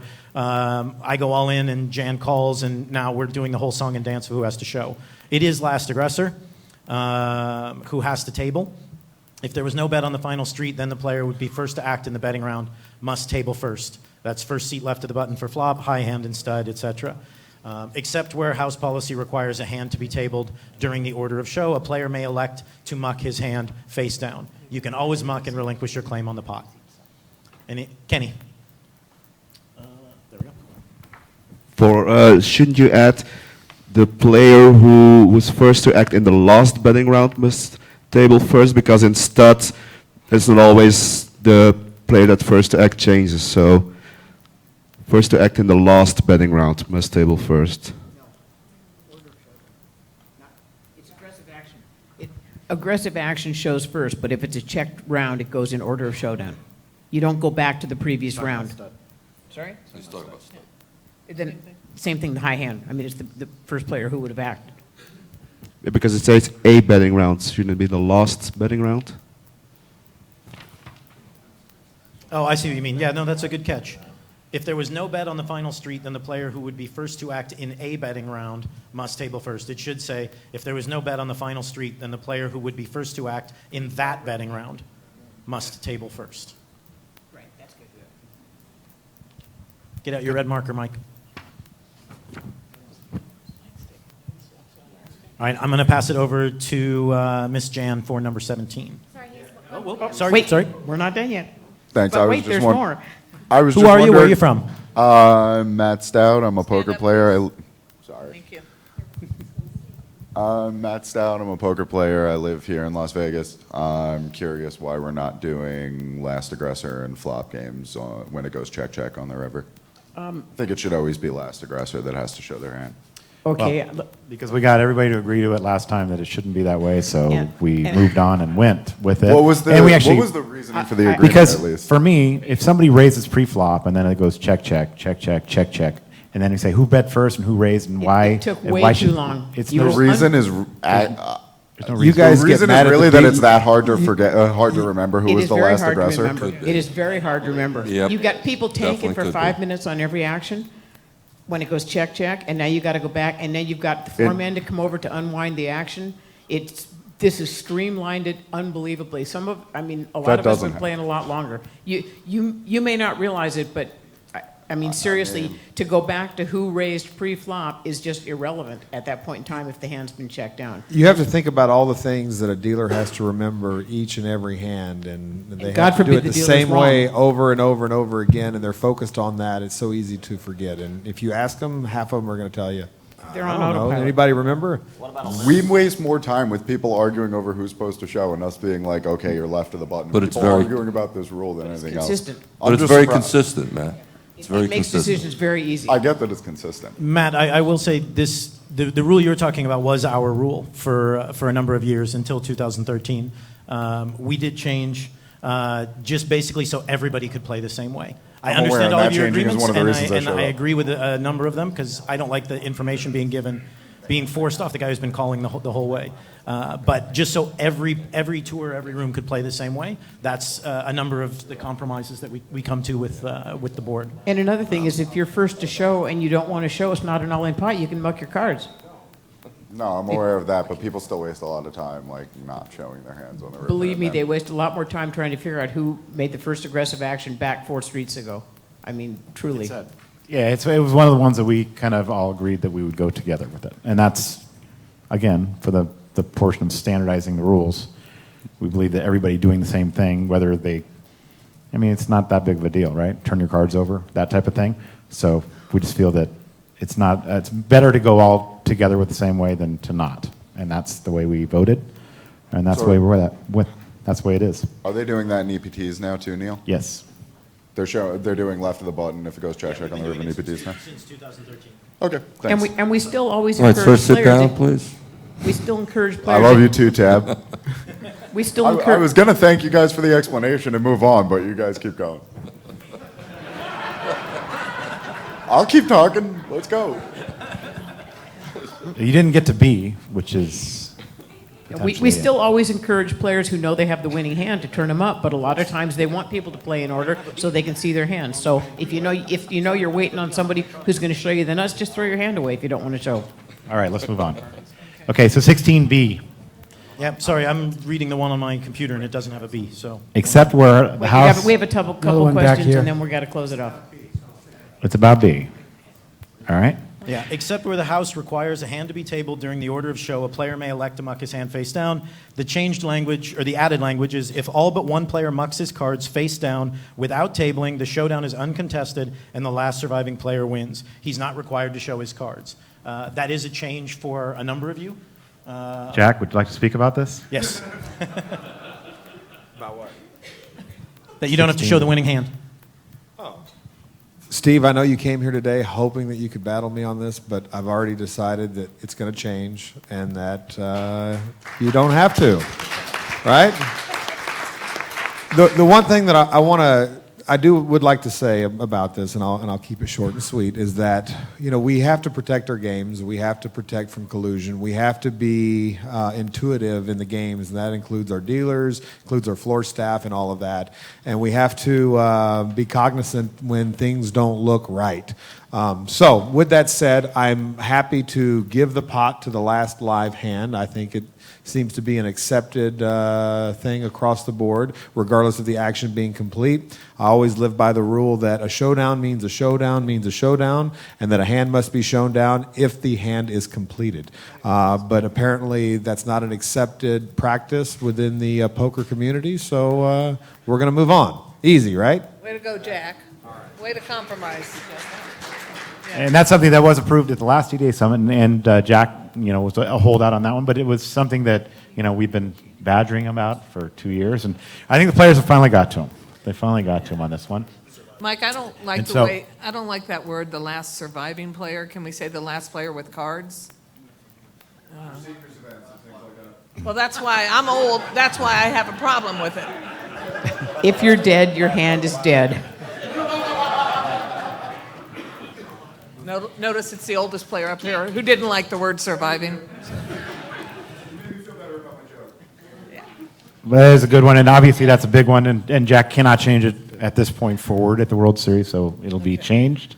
I live on an island. I can do what I want. Could be changed today? No. It'll be changed for next year. Thank you, Jim. For next year, it'll be changed. Okay, we're all done with that. We're going to move on to 17. We got a few easy ones coming up. Easy ones are good. Make it. Playing the board at Showdown. When playing the board, a player must show all whole cards in order to get part of the pot. They can't muck their cards and then say, oh, well, yeah, there's a Broadway on board. They've got to table their cards. Is everybody good with that? Same as we've had? Wow, consensus. I like it. We'll move on quickly before you change your minds. Asking to see a hand. Players not still in possession of their cards at Showdown or who have mucked face down without tabling their cards lose any rights or privileges they may have to ask to see a hand. Are we good with that? Because the person you ask obviously doesn't have the opportunity to then ask you because you've mucked your cards, so you have to be able to be asked that in order to ask that. We're good with that? Good. Let's move along. 19, this one is long. You might want to read through this. I'll go through this one slowly because it's a little complicated, but it pretty well makes sense. Awarding odd chips. Odd chips will be broken into the smallest denominations possible, meaning the smallest chip in play. In board games with 2 or more or high-low hands, the odd chip goes to the first seat left of the button. In high stud, Raz, and if there are 2 or more high or low hands in stud 8, the odd chip goes to the high card by suit in the best 5-card hand. In high-low split, the odd chip in the total pot goes to the high side. If identical hands win both high and low, for example, There are 2 wheels in Omaha 8, and that is both the best high and low. The pot will be split as evenly as possible, and we do have an illustration in the addendum for that. Now, that was a lot of words, and anybody walking in not knowing about poker has no clue what I just said. But I know you're all on the same page. Is everybody good with that? Wow. I'm going to go on, and we can't come back. No coming back to that one. All right. It's like when's the next hand in progress? Yeah. When's the next hand? Okay, we're on. I've just started the next riffle, so. I'll put the microphone away then. Yeah, Neil disagreed, but I kicked him under the table. Number 20, side pots. Pretty easy. Each side pot will be split separately. Pretty easily. So if you're going to win both of them, or you're splitting both of them, you still split the side pot, and then you split the main pot, right? Or the other way around. Split the main pot first. 21, disputed pots. The right to dispute a hand ends when the new hand begins, and we're going to go to that again in Rule 22. We actually just had a question on this, and to all of us up here, the new hand begins with the riffle. At that point, you have no right to challenge what happened in the past. Obviously, there may be something so egregious that was so awful that can be remedied, but for the most part, 99.9% of the time, once the riffle begins, that is officially the start of the new hand. For those of you who have the shuffle machines, is that when the green light comes on? When you push the button? Here, okay. the next sentence. Oh, okay. Well, let me go to the next sentence, though. New hand and new limits. When a new level is announced, it applies to the next hand. A hand begins with the first riffle. If an automatic shuffler is used, the hand begins with the green button when the green button is pushed. We can't have shuffle machines on card player cruises, I'm sorry to say. Now we've got a bunch of questions. Good, I knew it couldn't last. Yeah, Yes, sir. Kevin Quintanilla here from the Gardens Casino, Los Angeles. I just wanted to add another thing on this. This is perfect, I think, with the riffle and the button, but we also have dealer pushes. So when the dealer pushes and the blinds are going up, everybody wants to know is that the old blinds are the new blinds. So what we use at our casino is there's a procedure that dealers do. They cross the deck when they're getting pushed. So the cross of that deck, we use that as exactly the same as the riffle or the pushing of the button. That way there's no dispute. The blind's going up, they were pushing, it's being announced. We obviously don't want the push to happen when blinds, but it happens, it's inevitable. So we use that rule of crossing the deck as a procedure. It's the same as the riffle and the button. I'd like to have that added. I like that procedure. I also want to reiterate what you were saying because it's dealer training, it's house procedure, but if you're the dealer who's pushing and you can see that there's 12 seconds on the clock, for God's sakes, let the guy deal the next hand because the players go ballistic. I'm a player. I go ballistic, especially when it's my blind. But this is something that as tournament directors we have to really instill on our staff to use some common sense. You know what? So the break's going to be 30 seconds late. Oh, well, they'll get over it because this is really troublesome to the players, and the players outnumber us 10-1, the dealers. So they really have to be mindful of that. I like the idea of crossing the deck being, hopefully this won't come up because hopefully dealers won't push at that time, but is that something we want to add to that? It sounds good to me. Am I missing something? Go ahead. You're going to vote for it. Well, yeah, I imagine so. Is there anybody who has any opinions on that? Anybody hate it?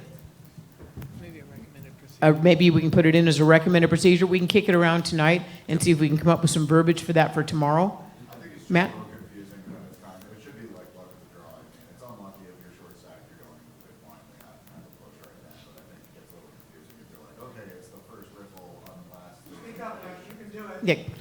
Yeah. Either shout or get a mic.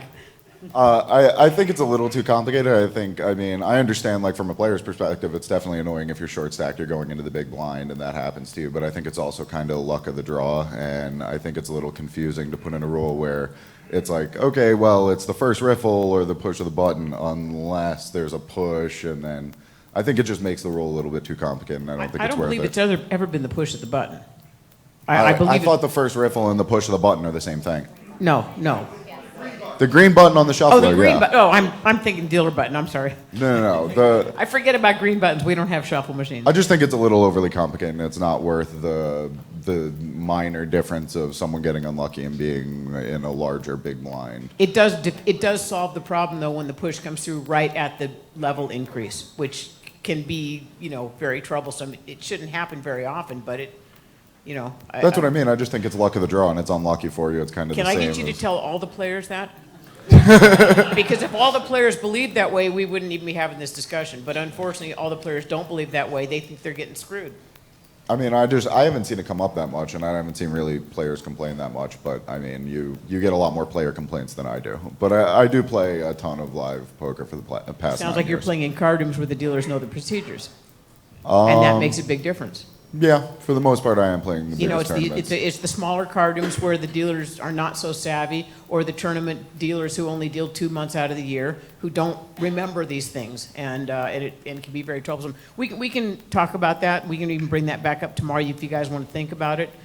We certainly don't need to make a rule night right now. It can be a procedure. Had a question down there. Yes, sir. Who are Kyle you? Where are Morris, you most from? recently with Ocean's 11. The word announced, I've seen that interpreted a couple different ways. Is that the floor man announcing the levels have gone up? Can the clock announce that the levels have gone up? If the floor man's out, can the dealer announce it? And if a tournament's in multiple rooms, how does that get handled? Just something that's been inconsistent quite a bit at different places. Right. Okay. As far as I'm concerned, and obviously the board can overrule me, but the announcement can only be made either by an electronic voice that is with the tournament clock, that is how the tournament is being run, or by the tournament director. I, as the dealer, can't be dealing and go, oh, look, the tournament director missed that level again by another minute. Hey, guys, we're going to double the limits now, and now this table over here is playing one limit. No, one person, whether it's a floor person, a dealer who's up on break, or one dealer in charge who's running the 3-table tournament at the time, or whatever it is, one person, whoever that may be, or the electronic voice has to announce the levels. Each table on its own cannot do it. Does anybody have a problem with that? I mean, isn't that how most places are doing it?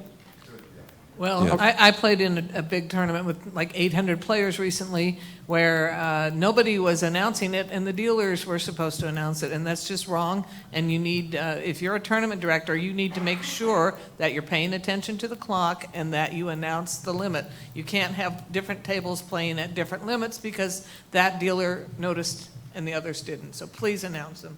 There might be a really easy solution for those of us who have shufflers in our rooms. On 22, if the previous dealer just presses that green button and leaves the new deck sitting on the pedestal, it's good to go. I mean, it can just sit there. It's a fresh deck. It hasn't been touched by anyone. It could just sit on the pedestal as well. So that might be an easy solution for that, for those of us who have shufflers. Well, that's good for those of you who have shuffle machines. Aha. Chris Golick from Planet Hollywood. I have one question kind of expanding on this. Thank you, Chris, by the way, for all you were happy to do for the Tournament Directors Association. We appreciate it. We'll see you next year. Thank you. Yeah, Chris volunteered to host over there as well. Thank you. One question regarding the dinner break in this circumstance. Obviously, the next hand starts by the green button or the first riffle. What if a player comes back after they've been gone for an hour right before the next hand starts and has a dispute? Is it reasonable to field the dispute at that point, or should we draw something in where 55 minutes has gone by and all of a sudden this guy's got a problem coming back from the dinner break? You mean somebody wants to argue something that happened 55 minutes ago? Prior to the next hand starting. No, well, Yeah, I think you're saying that the last hand before the dinner break, now we go on dinner break and we haven't started the next hand yet. It happens. Yeah, I mean, yeah, because technically the next hand hasn't started. But unfortunately, he probably had dinner with his buddies who said, "Man, you got screwed," and the guy never would have thought of it if he hadn't gone on dinner there. But yeah, I mean, It happens, and that's why. I mean, I'm Yeah. sure we feel, I'm sure Jack's had it, Matt, and everyone else. I mean, yeah, I mean, technically the next hand has not been started. Therefore, his opportunity for recourse still would be open to him. But you can always resort to Rule 1 if you need to. or about crossing the deck. Next hand starts at that point, because obviously that's going to happen. That's going to A push happen. is gonna go Well, except through, they're making setups, so they're not going to cross the deck. So it's a technicality. which they'll find. Yeah.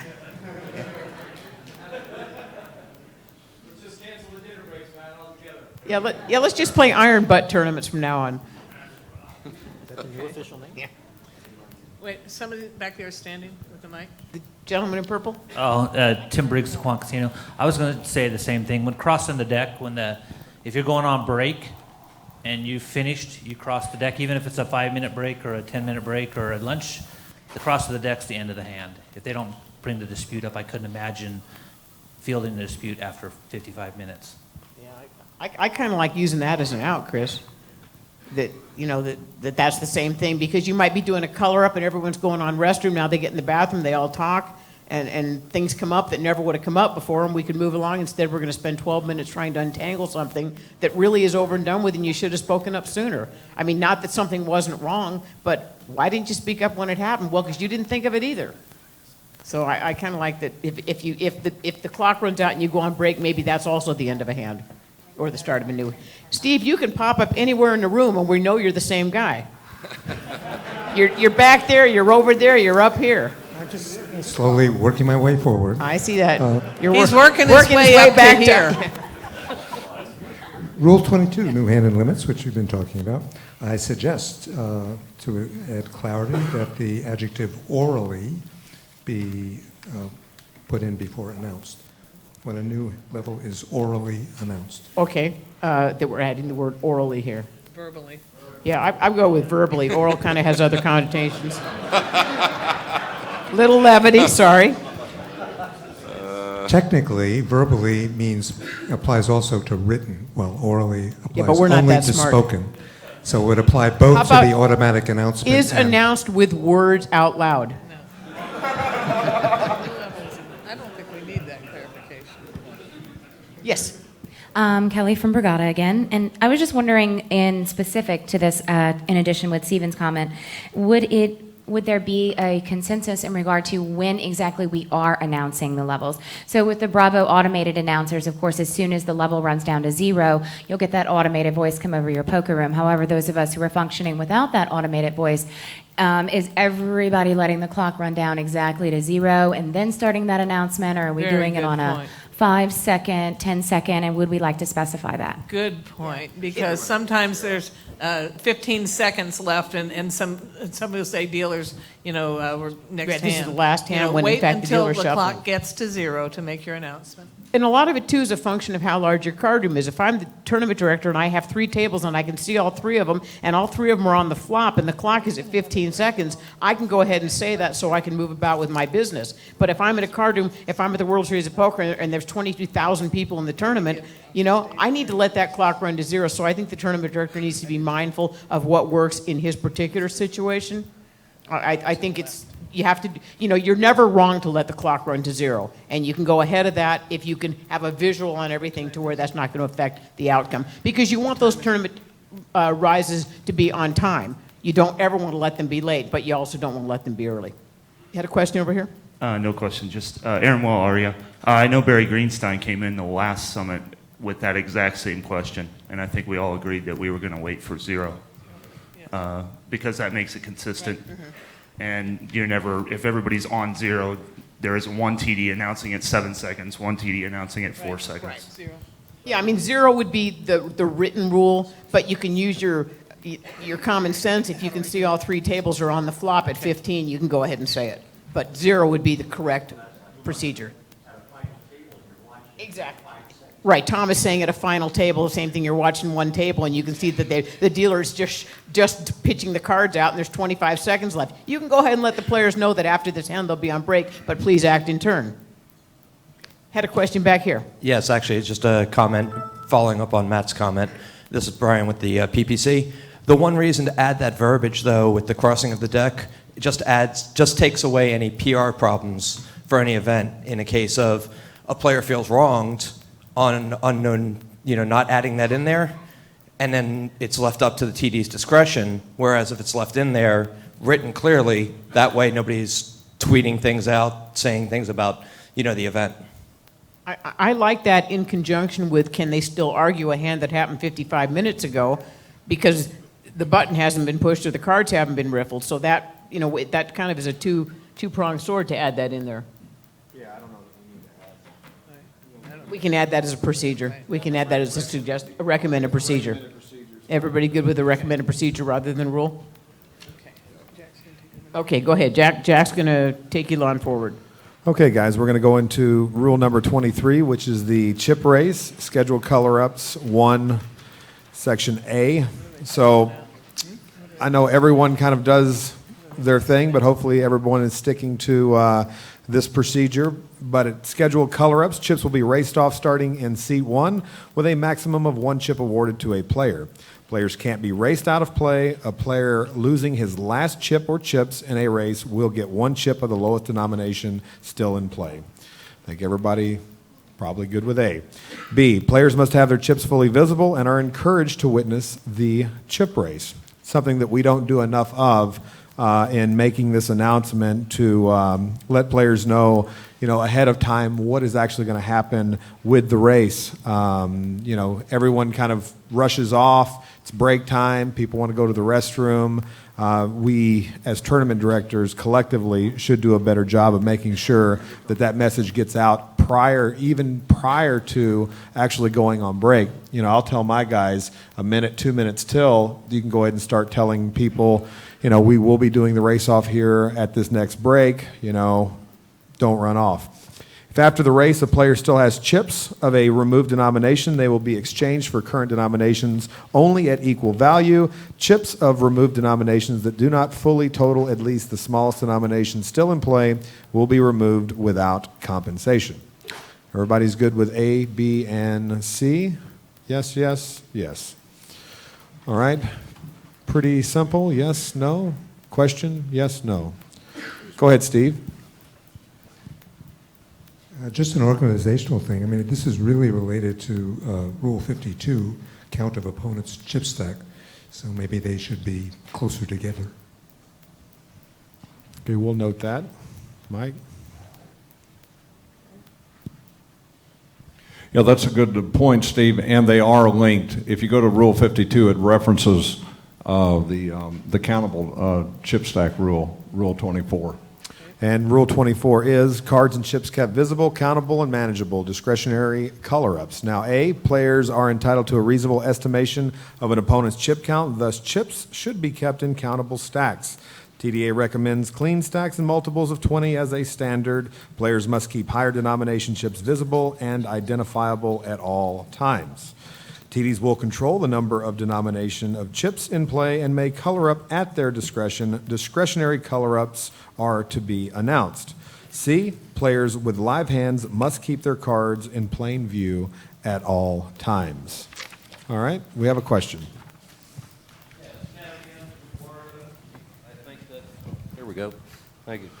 On C, you should add that the cards and chips should remain in plain view at all times. A lot of times players want to give a snapshot of their chips, put their arms back down again, or they go all in, push one stack forward, and got chips covered up by their arms. Thank you.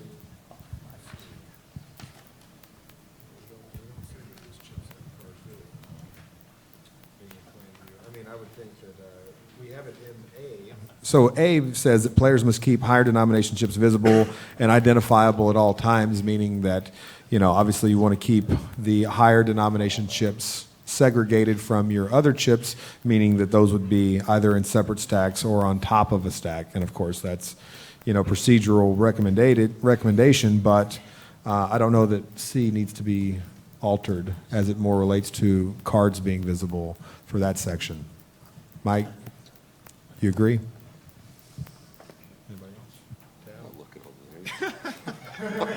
Finally got. So have we got Tabs tournament over here and all the chips? This has to be Tabs tournament, right? It's a couple of years ago, guys. Take it easy.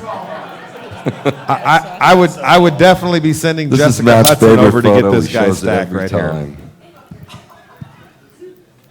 Let's go to the next one. It's got to be. This has got to be your place. This has got to be Borgata, right? Yeah, I need those chips to. Hey, wait a minute! I need all those chips to get all my late entries in. I can't let somebody have all of them. All right, let's go to the next slide here. Yeah. How many chips? Give me an accurate count real quick. I want a precise chip count before I make my bet. Well played. Are those your hands? Moving on. Moving on. Of course, Scotty Clements. Is this the World Series of Poker? This is the World Series of Poker. Excuse me. How you like that color up? That's a good one. Excuse me. He actually bought up all the chips, just so you know, Tab. He wasn't actually playing with them. All right, we have a question. Just on point A, just the language here has always bothered me.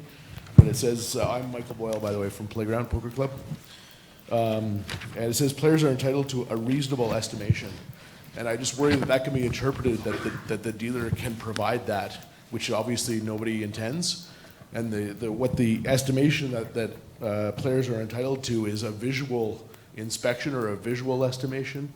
I just wouldn't want that to be misinterpreted in lots of rooms, and I think it easily could be with that language.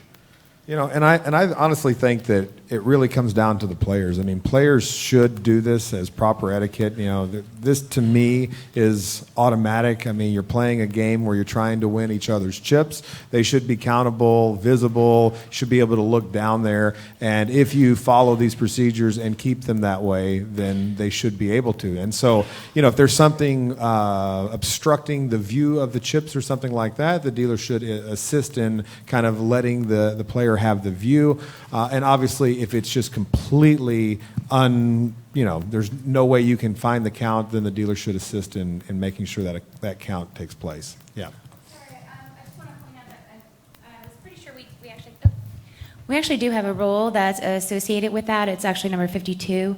It says players are entitled to a reasonable estimation of the opponents. Players may only request a more precise count if facing an all-in bet. So it actually is in there. I just wanted to point that out. Sorry. That is correct.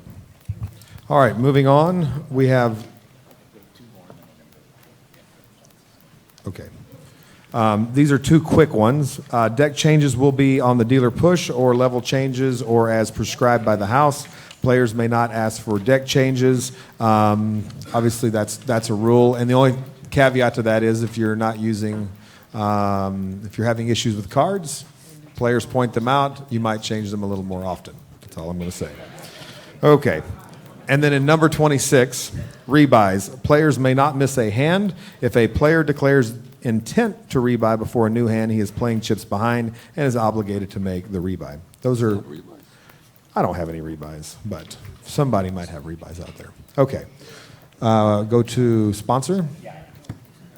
Okay, at this time, we'd like to bring up Genesis, one of our sponsors of this event, and has been with us for the last two summits. And so, if we could bring them up. Are we getting up? Yeah. He's going to the back. All right, we're going to slide 58.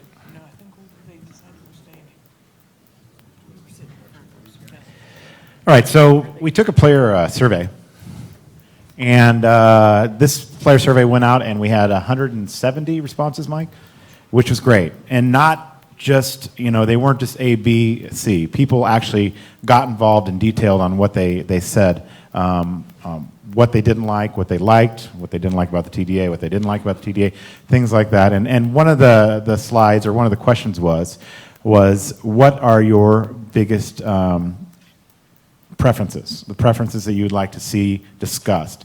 Now, the TDA has always taken the stance that you are allowed to create your own structures, your own payouts.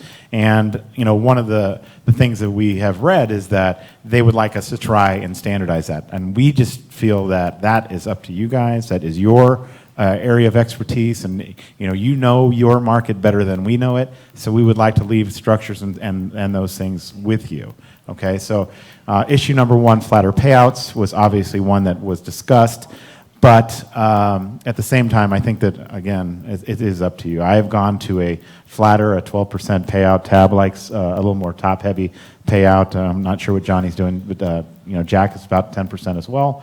It's just one of those things that we feel that it's up to you, and we want to leave that with you. Fewer 10-handed tables, we keep hearing that, and again, that generally goes to the issue of the casino and the property, and I know the players all prefer to play 9-handed when you go to no limit, but at the same time, if you have an event like the Colossus, or an event where we're full and have hundreds of alternates, we would obviously have to start 10-handed, and I think players for the most part have understood that and have been reasonable with that. But I think that as a player, if at all possible, if you can go 9-handed, the sooner the better. I think the players appreciate that, and it's, again, one of those player issues that is more friendly. What? Okay, I'm going to keep going. Full disclosure of house and all rake and fees. So this comes up, and a lot of players talk about it, that they would like to know exactly what the rake and what's going to the dealers and the staff and to the house. Again, we have no say on what you're charging. Some charge more than others, some charge less. It's not up to us for us to determine that. But we would appreciate it if you would disclose those fees to the public, to your players, and I think that the players appreciate that. And if you have any questions about that, feel free to ask me later. Especially in advertising, more and more we're seeing, that casinos properties are putting exact numbers. This is for the dealers and staff. This is for the entry fee, and this is the buy-in. So, instead of just saying, like tonight's tournament is a $150 buy-in, well, you don't know what's going to the prize pool. And I think players deserve that, so I would like to see that in your advertising as well, and I know that there's players out there that do appreciate that. Payouts. Yes. Hey guys, I'm Dan O'Brien, I play poker. Just a really quick caveat on that. Obviously I think it's important to disclose as many fees as we can, but when, if we go say play the World Series main event, it says 10,000, everyone realizes, some of that money is going to the house. But when there are things like 1,000 plus 100 for an $1,100 buy-in, but 100 goes to the house, and then they're taking extra fees from that, so really only like 950 goes in, that's really dishonest, I feel like, to us. So if you're going to just have it at 10,000 like the World Series is, okay, I'd prefer it was more stated, or at least like easily stated underneath, but especially when it's like 1,000 plus 100, but then there's like fine print, that becomes pretty frustrating for players. Yes, we're recommending that people disclose where the money's going. So for World Series events, we always put them in the general rules, so everything is broken down. There's so much stuff at the top of the structure sheet, so it breaks everything down at the bottom. Here are the general rules, here are the schedule of play, and here are all the fees. Everything's in there. So. Okay, issue 4, payouts to a higher percentage of players, and that goes to flatter payouts. And, again, you do what's best for your business, and, we'll do what's best for our business. But that was one of the issues that came up. A lower percent changes from one blind level to the next, again, goes to structure. I think that everybody agrees that, structures are important to players, so that we do feel that, those things need to be out in the public well in advance of your tournament. And I believe that, players have the right to play your event, not play your event based on the structure. If they don't like it, I'm sure that they'll tell you about it. Yes? What? You mean players might actually tell you that they don't like something? Yeah. No, they just sit and play. No. Fold your hands and stay quiet.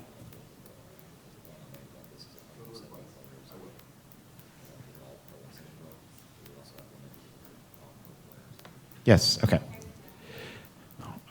Issue number 6, too much free in the money play, not enough in the money play.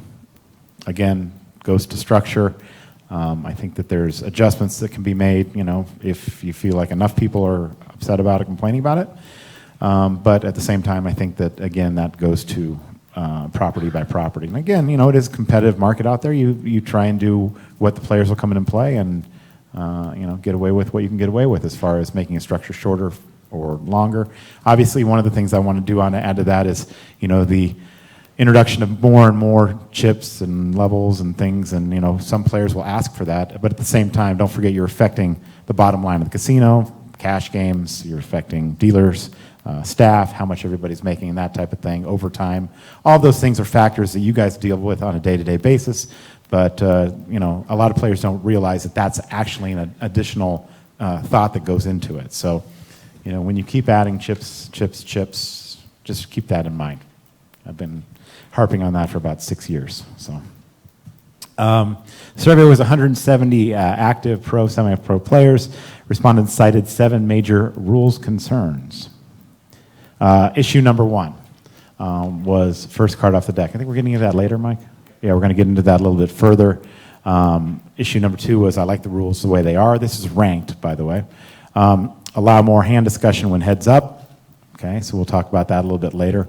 Issue number 4 was rules are good but not applied consistently. And obviously, we feel like the TDA and standardization has really helped that go further. But obviously, they need to be applied consistently from floor to floor.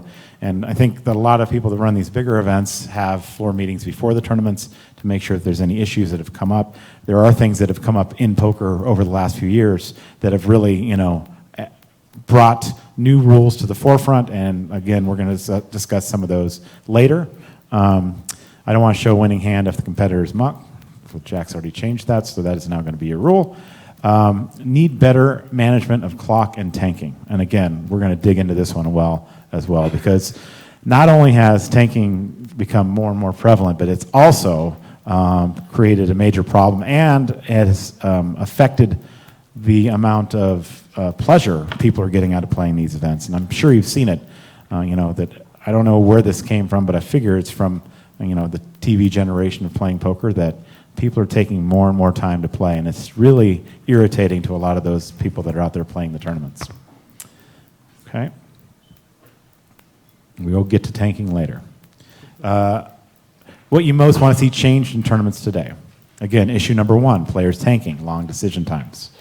Too many rebuys / re-entries allowed. I think that rebuys have, are still around, but I think that re-entry is one of the things that players have said is a major concern for them.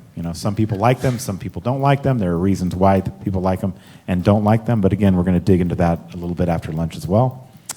Issue number 3, long registration line delays. I think this is probably directly, not any fault of yours, Jack, but it's coming directly after the Colossus and, the amount of 22,000 people crushing in a venue at one time. There was just nothing that could have been done about it. But our sponsor would like to discuss this, and at this time, I would like to bring some of the people up from Genesis and excuse a couple of our board members. Yeah.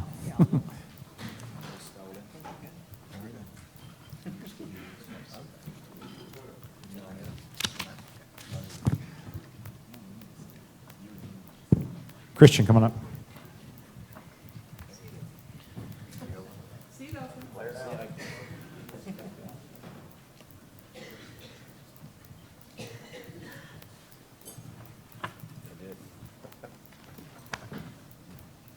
So, joining us on the panel up here and on the board is some people that use Bravo as well already, but obviously deal with registration issues. Neil Johnson, Christian Scalzi, who is the World Poker Tour European Tournament Director, Jack Effel from the World Series of Poker, and from Bravo Genesis, Neil Barrett. So, first person I'd like to call up to discuss this is Lamar Hutcherson. He's the Senior VP of Operations from Genesis Gaming. So Lamar, come on up. And you can use that podium over there. Well, hello, everyone. Can you hear me? Hello? There we go. All right. Well, everyone, nice to see everybody. And it's nice to see a lot of familiar faces. If I hadn't got to say hi to you, make sure you stop by, and holler at me.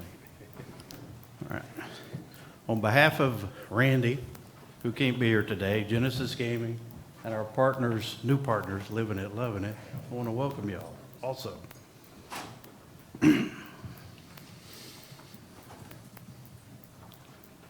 About 4 years ago, we introduced a small enhancement to our software suite named Bravo Poker Live.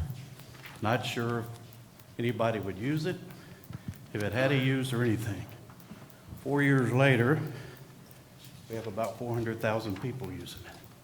So it's been accepted and used by a lot of people. 2 years ago, Randy stood here and introduced that we were going to do online tournament registration would be coming. I'm here today to announce that is available. It has been released. Anybody can get it.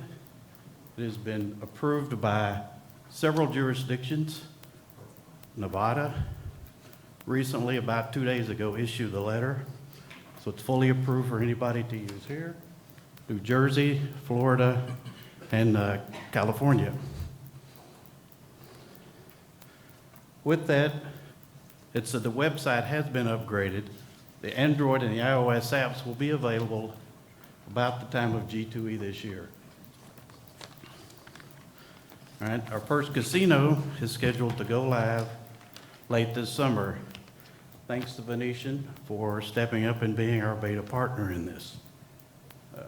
Tommy, I'm not sure if you're here. Are you here? Okay. All right. The biggest thing I want to point out before I turn this over to Neil is this enhancement does require you to have a system upgrade. To get more information about that upgrade and what is required, just contact our support group and we'll be glad to go through that with you. And at this point, I'm going to turn over to Neil Barrett to talk about all the other features that are being added outside of the online registration and an online wait sign up. Hey everyone. I don't need to go as close, obviously, if I've got a louder voice. So it's good to see a few friends in the crowd. People might know me from my time at World Poker Tour. I looked after the European business for the last 5 years, up until late last year. Before that, I was at Party Poker for 7 years, working with the likes of Mr. Sexton, crushing it for a while, obviously until the other Neil in the room came in and crushed everybody. But that was a time before. So I'm here as a Living It, Loving It representative today. The joint venture between Genesis Gaming and Living It, Loving It is really a combination of two companies who are very good at different things and together as a whole, providing a really good new system, but will also increase the marketing support that goes around it. Okay, so Bravo Poker Live. Not everybody probably has Bravo Poker Live, but just simply it's a app website that is giving all the information from all the Bravo venues available for players to work out where the games are and where they want to go and get their games. So the new features that come as part of that, you got the website is live and operational right now. You have a search function as part of that feature. The players there are able to get exactly what game type they want. They can choose their favorites, so they can decide which locations they want to play in. They can do it by location, so if they're not sure whereabouts their next Bravo venue is, they can search and geographically work out where their games can go. And you can look and see exactly what cash games and tournaments are available in each of the venues. Now, the game changer, which is what Lamar just said, is huge. Nevada has approved the pre-registration for online and the use of the game card. So essentially, players will be able to register themselves into your cash games and your tournaments. I think this is a massive step change in the industry, especially in America. It's been it's been tough since the Black Friday with the online, and this is going to be able to help us connect online players into the systems as well. It does require the upgrade system for current Bravo customers. So you can register and play, lots of financial options available. And the application has also been sent that currently isn't available outside of the US, but it will be available international for all our international partners out there. Okay, so we've got a marketing package as well. This is something which is going to enhance what Bravo is offered as a specialist systems and hardware provider. You'll have your own web page. This is a page that you're in total control of. You can place what information you want, whether it's the standard information regarding the size of your casino, what hotel availability, promotions, tournaments. That's your web page. We give you the access, and then you're able to update it as you wish. Obviously, getting the information out to the players is key. Now, the Bravo system can do it in several ways. You can obviously put it through the system inside the casino to get the information to the players, but you can also go via the live app and the website. Obviously, the app numbers are incredibly huge for an app that hasn't been marketed particularly to date. Over 400,000 people creating 1.4 million hits a month is a huge number, and that can only increase. So we have new marketing digital add-ons, which helps resort locations especially maximize the revenues from these players coming through the app. Obviously, that's, again, down to your own local preferences. If you want to focus on the hotel locations, or if it's with restaurants, resorts, there's a whole way of monetizing this traffic. And obviously, the big thing about Bravo is about the amount of data that you guys are collecting. You know, you can segment down and target your promotion so that you know you're not doing any wastage on your player communications. If you want to target guys that play a 5-10 on a Friday night and they drink whiskey, you can probably get that information through the system. It gives you that much granular detail. So the data is there to be used. It's really how you'd like to exploit it.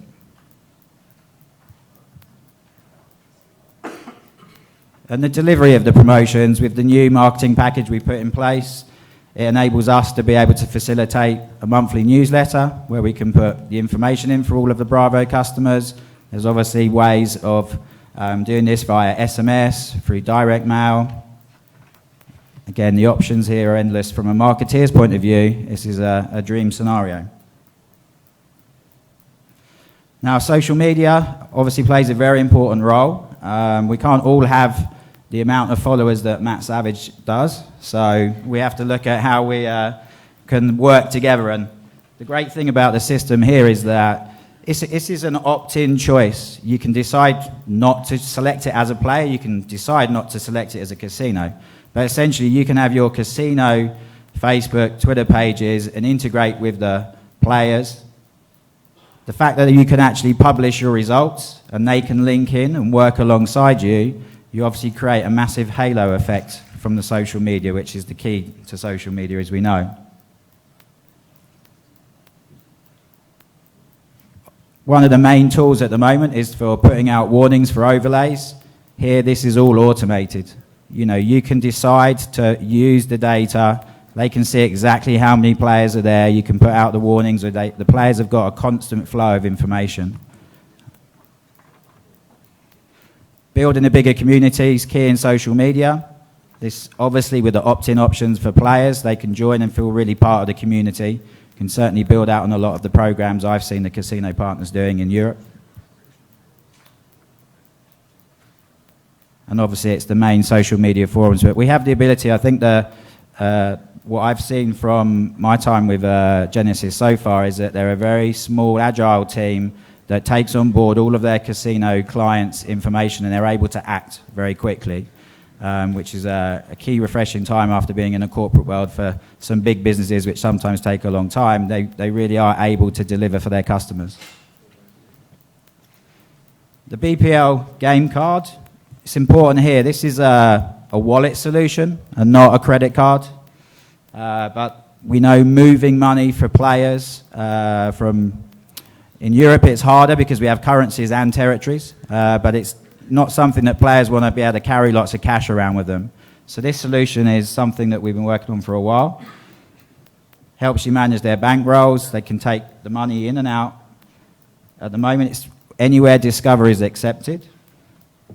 Loyalty points can be built into both casino loyalty systems.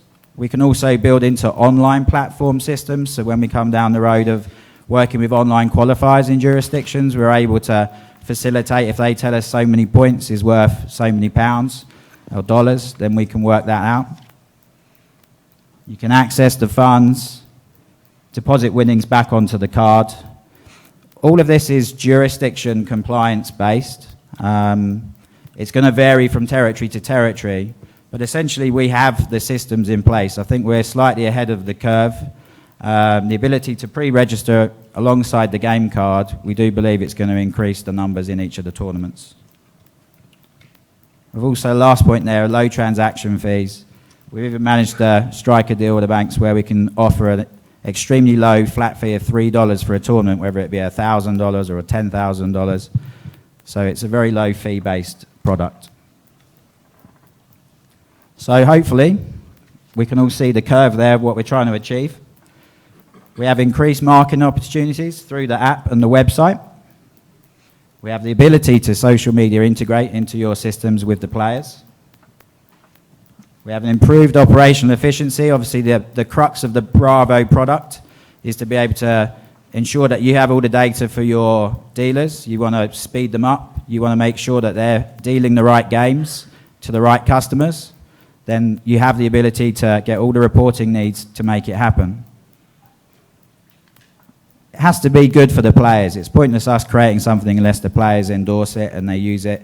Obviously, the app has shown us that we're going in the right direction. I think with the added feature of the player reg being able to be done remotely before they get to the casino so they know that their seats are locked in, again, is something that the players are going to love. And I suppose now we've got a clear international strategic growth as well. Really where I come in is to build the business internationally alongside living it, loving it, customer client base, our online partners and casinos across Europe.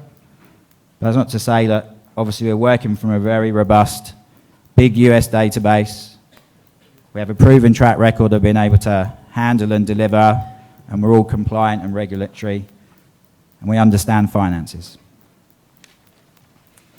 So we've got a booth outside, which is for any potential new customers. We can give you a demo of how the Bravo system works. And for customers who are interested in the new marketing package, we can explain what you will receive, costs related around that. And then there's figures there to contact us afterwards. I think I'll hand you back to Matt now for the panel debate. Thank you, Neil.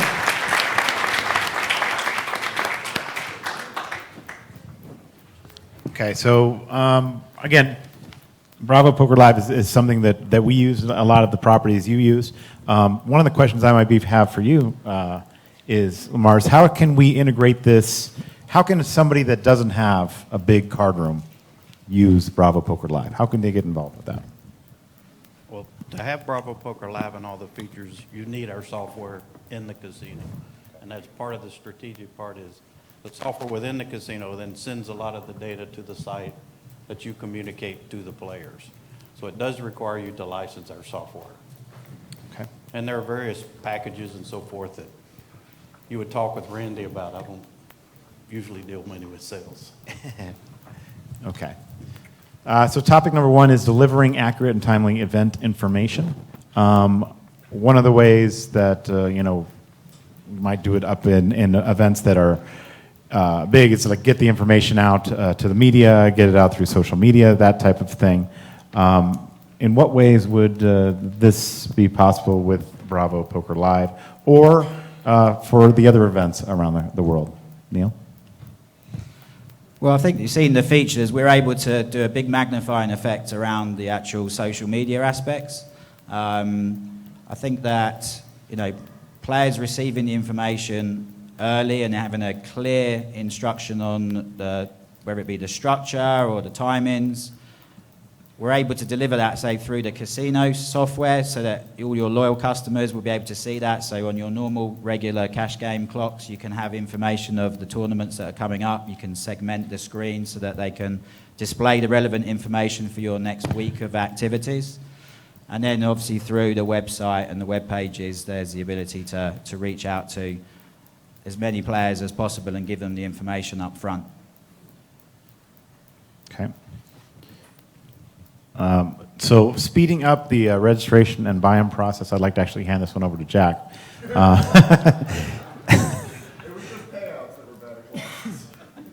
Right. So can you go through a little bit about the monster that you had and what you think that a smaller casino might be able to do to speed this process up? I mean, let's keep in mind that a lot of the card rooms have, small amounts of players in their events and not a Colossus-sized event. Well, I don't want to put anybody to sleep, but there's a couple of different things that are going on here. So number one, the regulatory environment in which you operate. Everyone has their mix or IX, their minimum internal controls that are necessary in order to consummate a transaction for a poker tournament. For us, there's certain requirements that were required by law to make sure that we have, that it being that we have a valid ID, the player's 21 years old, the funds come from a legal source, player signs a player release form, so there's a lot of things that have to go on. And so for somebody to register for a WSOP event, they could either send their funds in and their information, and we'll process it on the back end and have it available for them to pick up at will call, or they could register in person. And so for an event like the Colossus, a lot of people decided they wanted to send their funds ahead of time because it just made it easier, and then they could pick up their tickets and they'd be ready to go. We'd have everyone already in the system. Seems like it would be the right thing to do. Let everyone kind of register for every flight. That's another issue altogether. But let's just kind of break down the process of what it actually looked like for us to actually take one pre-registration. So the first thing you had to do is go online. You had to fill out a form. The form then has to be submitted and sent with payment to us. The payment can either be in the form of a wire transfer or a cashier's check. Accounting would then have to receive those funds and make sure that they came in from either the person that was actually registering for the tournament or an approved third party that we have already vetted through our third party process through our legal team. And if the money came through in a good way or it was an approved way, we would then say, okay, this money is good to go. This transaction can continue. That money then goes, or that registration then goes to our Total Reward Center, where they look up the player's information in their account to make sure they have valid ID. We have all the appropriate information to register the player. If they don't have a card, we have to create one. And at that point, once we have all the account information into our CMS system, we then send that to the cage. The cage then prints the tickets, and then the tickets then come back to us, where we have a team of people that put them in envelopes with a player release form and a form called an SK form, which is safekeeping, meaning that you can't actually register for gambling activity online, but what you can do is you can send us your money for safekeeping, and then when you get here, we can ask you, would you like to apply those funds to the event? And if you say yes and sign off on it, then we can, basically give you your ticket at that time. So there's a lot of stuff that has to happen in order to conduct a transaction. Knowing all of that stuff, that's why we cut it off 2 weeks before each event so we can go through each of the appropriate steps. For the live environment, it's all about having enough bodies to register players, because the Bravo system is very, very efficient. It's quick. Literally, if you have it connected to your host system, meaning your casino system, it'll make the call. It'll even check if it's a responsible gaming database or anything like that. It'll make all the calls. It'll bring back the information. It'll print the ticket. You accept the money, and you're good to go. I think for smaller events where it might get tricky is trying to determine whether or not that's a function you can do yourself or something you need to push towards the cage. What we've learned is that it's really a cashier transaction, and it should go through the cage, and you should have cashiers doing that. Then you have the training piece of getting the cashiers to be able to do it efficiently. So saying all of those things, which I'm sure it sounded like a lot of mess, it's quite the cumbersome process. Now, would we not love to have an online solution where everything goes into Bravo, all the information is obtained, everything then gets checked on the back end in terms of the funds that come in, and then the tickets can just be printed and sent off for pickup, or even better yet, the player walk up to the window and it gets printed right then and there. Either way would definitely speed up the process, but because there are all these other things that have to happen in order to be able to do the transaction, it really slows down the process. So, what is causing the bottlenecks? There you go. It's a lot of busy work on the back end and things that we have to do. How do we reduce the registration time? We need to try to get more of those back end processes done, electronically versus manually. And how can online registration help? Obviously, having that connection like Bravo offers with respect to their card, and hopefully one day we can connect the two, and then the vehicle to transfer the funds. That's the biggest thing, because as you guys know, there's lots of issues today with the Bank Secrecy Act, FinCEN. Many of the large casinos in town are facing large fines for not properly reporting cash transactions. You notice all the poker rooms have gone to no cash plays on the table. This is the regulated environment in which we operate. So yes, all of those things are going to then affect the consumer, the person that's standing in line saying, why can't I get in the tournament right now? I've got money in my hand, and this line is ridiculous. Well, hopefully all those things that I just said will make you realize that's why you can't, because we have to do all of that. We got to get the ID. We got to do all the checks. So I guess that's it in a nutshell. What further color could we add to that, Matt? I mean, Neil deals with this on a day-to-day basis, but I mean, I would actually like to get a microphone up here and ask, maybe Justin could speak to this. How do you verify that a player's in the correct tournament? Yes, I'm asking you.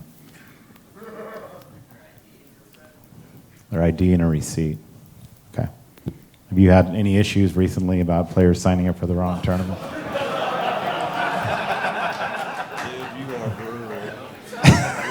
At least you give this needle, evenly spread across the Stand entire up, Justin.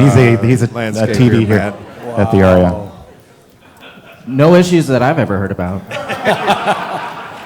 You're one cold dude, Matt. That's all I have to say about that.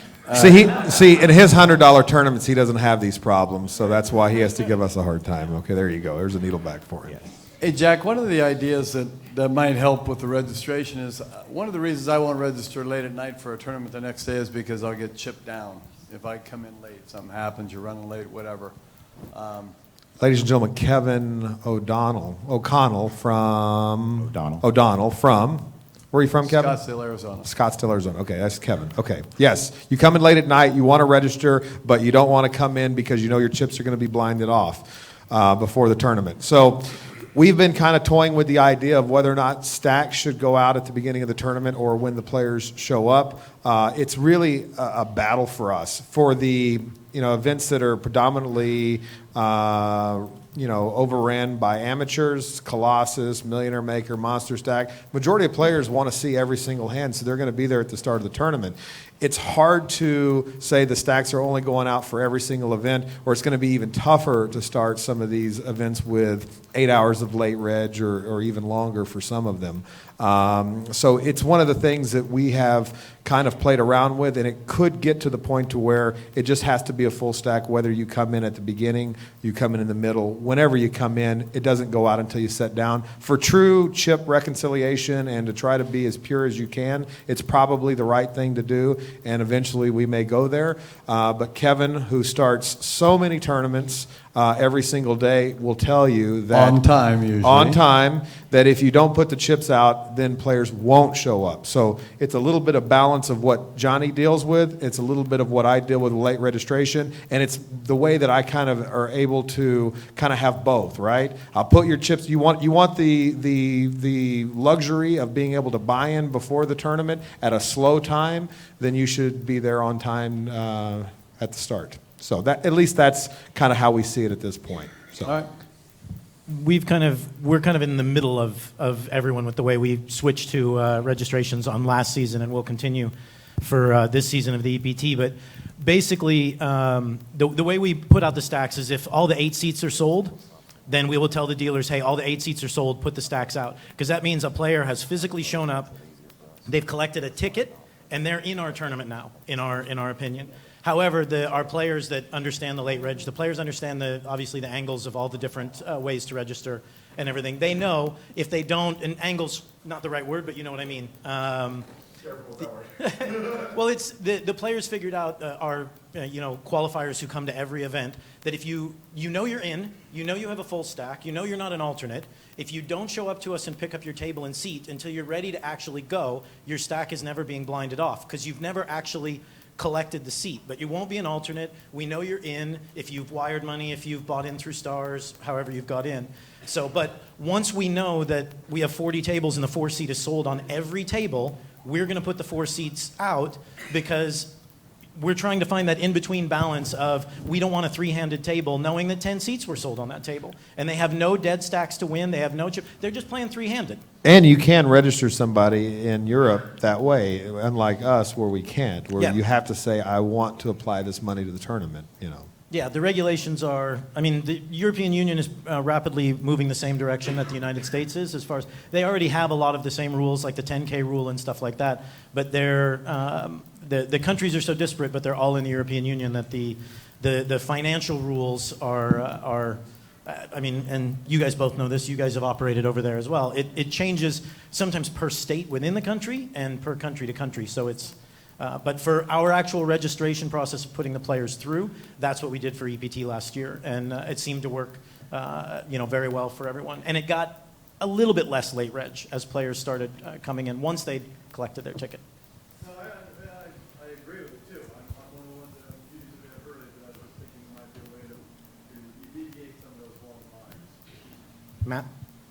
Matt Stout again, poker player representing Borgata and Charity Series of Poker. I just want to say I see both sides of this because I do register the night before and I hate it when I'm running late and get blinded off, but at the same time I've also been on time for a tournament at a venue that didn't put stacks in play even if people pre-registered, and we weren't able to start our table until 25 minutes into the tournament because they forced us to wait until 5 people showed up, and even though 5 people had already bought in and they confirmed that, they told us that we still have to wait until they show up and they don't blind stacks. And until 5 stacks are in play, we couldn't start. So it is unfair sometimes to people who show up on time.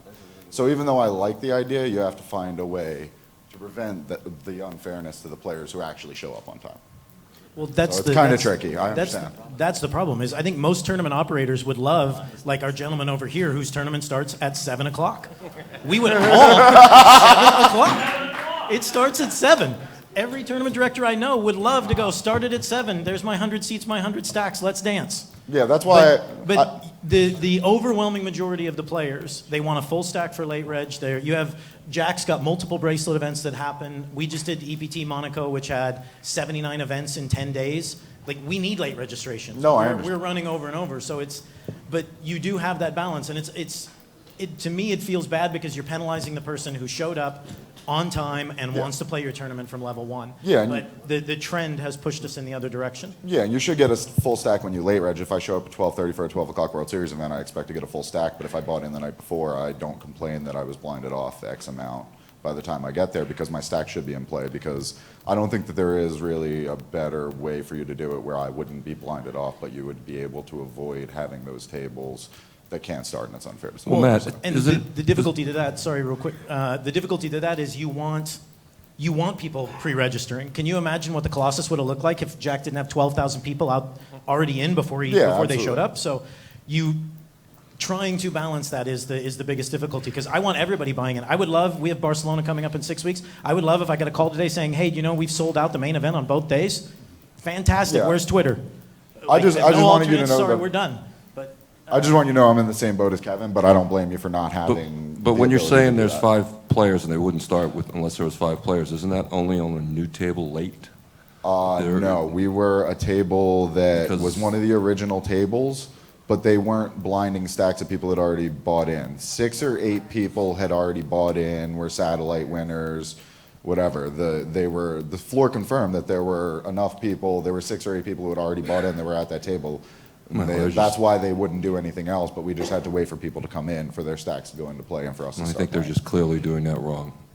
No, I get it, but I think it's tricky to find a way to do it both ways and make everyone happy. So I wish that my stacks weren't being put into play when I buy in the night before, but I don't blame you for It's very blinding difficult me. to manage a tournament, to start a tournament if you're holding back stacks. Especially if you're going to let players sign up the night before and then come in the next day whenever they feel like it during the first few rounds. You'll never be able to start too many tournaments. That's the problem, especially. Just for the sake of argument, there is one operator in the room that does not have that problem. That would be me. Thank you. His tournament starts at 7 o'clock. One other Samstown thing. doesn't have that problem either because they're incentivizing people to show up early by giving them extra chips if they are in their seat when the first hand is dealt.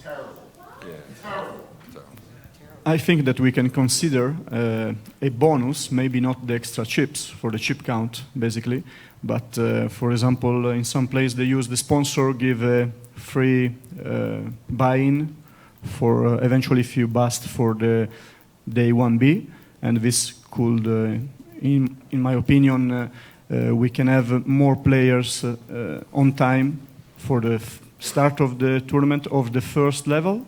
And because we have to consider too that the player, when you start a tournament with 100 player register and you have physically 40 players, if you are the tournament director, what do you do? How many tables you open? Okay, I open 12 tables, free hands for table, but the table are already full and I cannot put any other players in that table. So I will open an extra table and the player will complain to me, all the tournament director, you are here, tournament director, floor players. You complain because I will ask you 2 times, maybe in the first 2 levels, to move and to go to another table. And you complain because you want to stay in the table. You want the information from the table. So maybe you don't, but a lot of players, in the small experience that I have, they complain to me and said, why you open a lot of tables? Because they paid pre-register. We want this. So as Neil, Jack, and Matt, we are all in the same line, in the same system. So Bravo system can help with this, but probably we need to focus to have something to give to the players that are on time. Because if not, it's always a problem and they cause only the stress for the player, and the stress of the player is affecting the tournament. This is my opinion. Lamar, could you expound just a little bit more about the rollout in Nevada and specifically about your beta test at the Venetian? What are you looking to find out? Well, the timeline on it and exactly what you'll be implementing there. All right. Timeline is later this summer, late July into August. And what we'll be rolling out is online registration using the BPL card, which is, basically our e-wallet card solution only for, I guess, whatever tournaments that Tommy chooses to open up. You control that from within the software, whether or not it's allowed to be bought in online or not.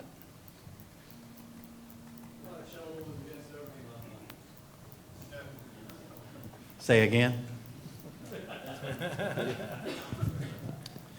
I do have a question from the guys on Twitch about the security as you're moving from all the platforms and everything, just this overall security of the new system.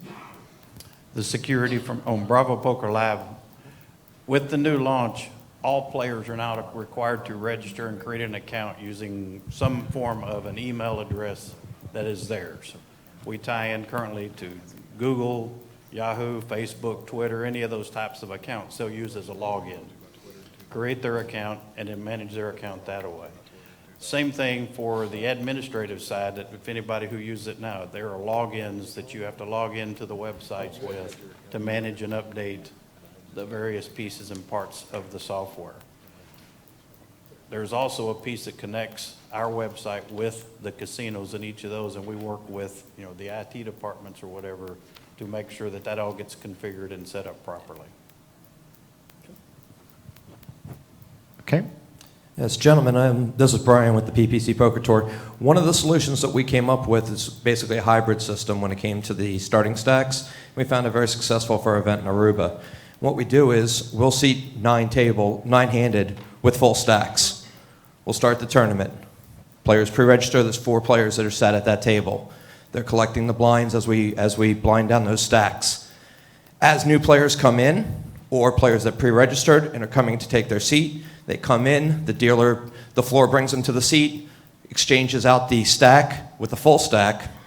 It adds a small amount of chips into play from the blinded stacks, but this way every player coming in is starting with the full stack, and all of the players that got there early and are playing early are able to go ahead and still have the advantage of getting blinded down stacks as well. And it also facilitates in getting every table started, and it also takes away from how many tables do I open up.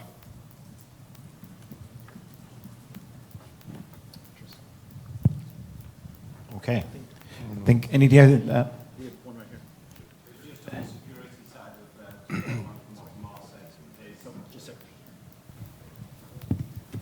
Just to answer on the security side, to follow up on what Lamar said, I think what probably the players are asking is how is their money secure? And That is all in the Discover account, so it's under the banking system, so it's the same as any online wallet. Effectively, you're linked into a bank. The front end, Bravo, obviously supplies all the integration system, and in front of that, the marketing side is living it, loving it. So to the player, it's one seamless system, but actually all of the money is totally secure within the banking system. And the advantage of obviously using the one card means that the players will be able to go to multiple properties across the whole of the US without having to open up multiple accounts with each individual property. So the challenge has been to try and link the US and to make it all totally compliant. And that's where we are today, is the fact that we now have that compliance, and by state we'll be able to increase that, but give the players the ability to register, and then the properties can choose how to go from there. But security is as good as it gets. Okay. We're going to break for lunch, but before we do that, I'd like everybody to come up here. We're going to do a group shot, but before I do that, I would like to thank Bravo Genesis and their sponsorship of this event. It's because of sponsors like them that we are able to have you here without charging a fee for any kind of this part of the conference, and we really appreciate it. Thank you very much. So if you guys would come up here, we do really appreciate it if everybody could try and get up here, and we're going to try to do a group photo, and then we'll break for lunch. And then we'll come back at what time, Mike? 1:30. And we're going to get into some heavy stuff, guys. We're going to get into calling the clock and first card off the deck, last card off the deck. So make sure you show up after lunch. We're going to get back to that after lunch. So come on up here for the group shot, and then we'll break for lunch. Come back at 1:30. I'd like to get everybody in this shot. Yeah, some people standing, some people sitting. We'll get everybody up in here.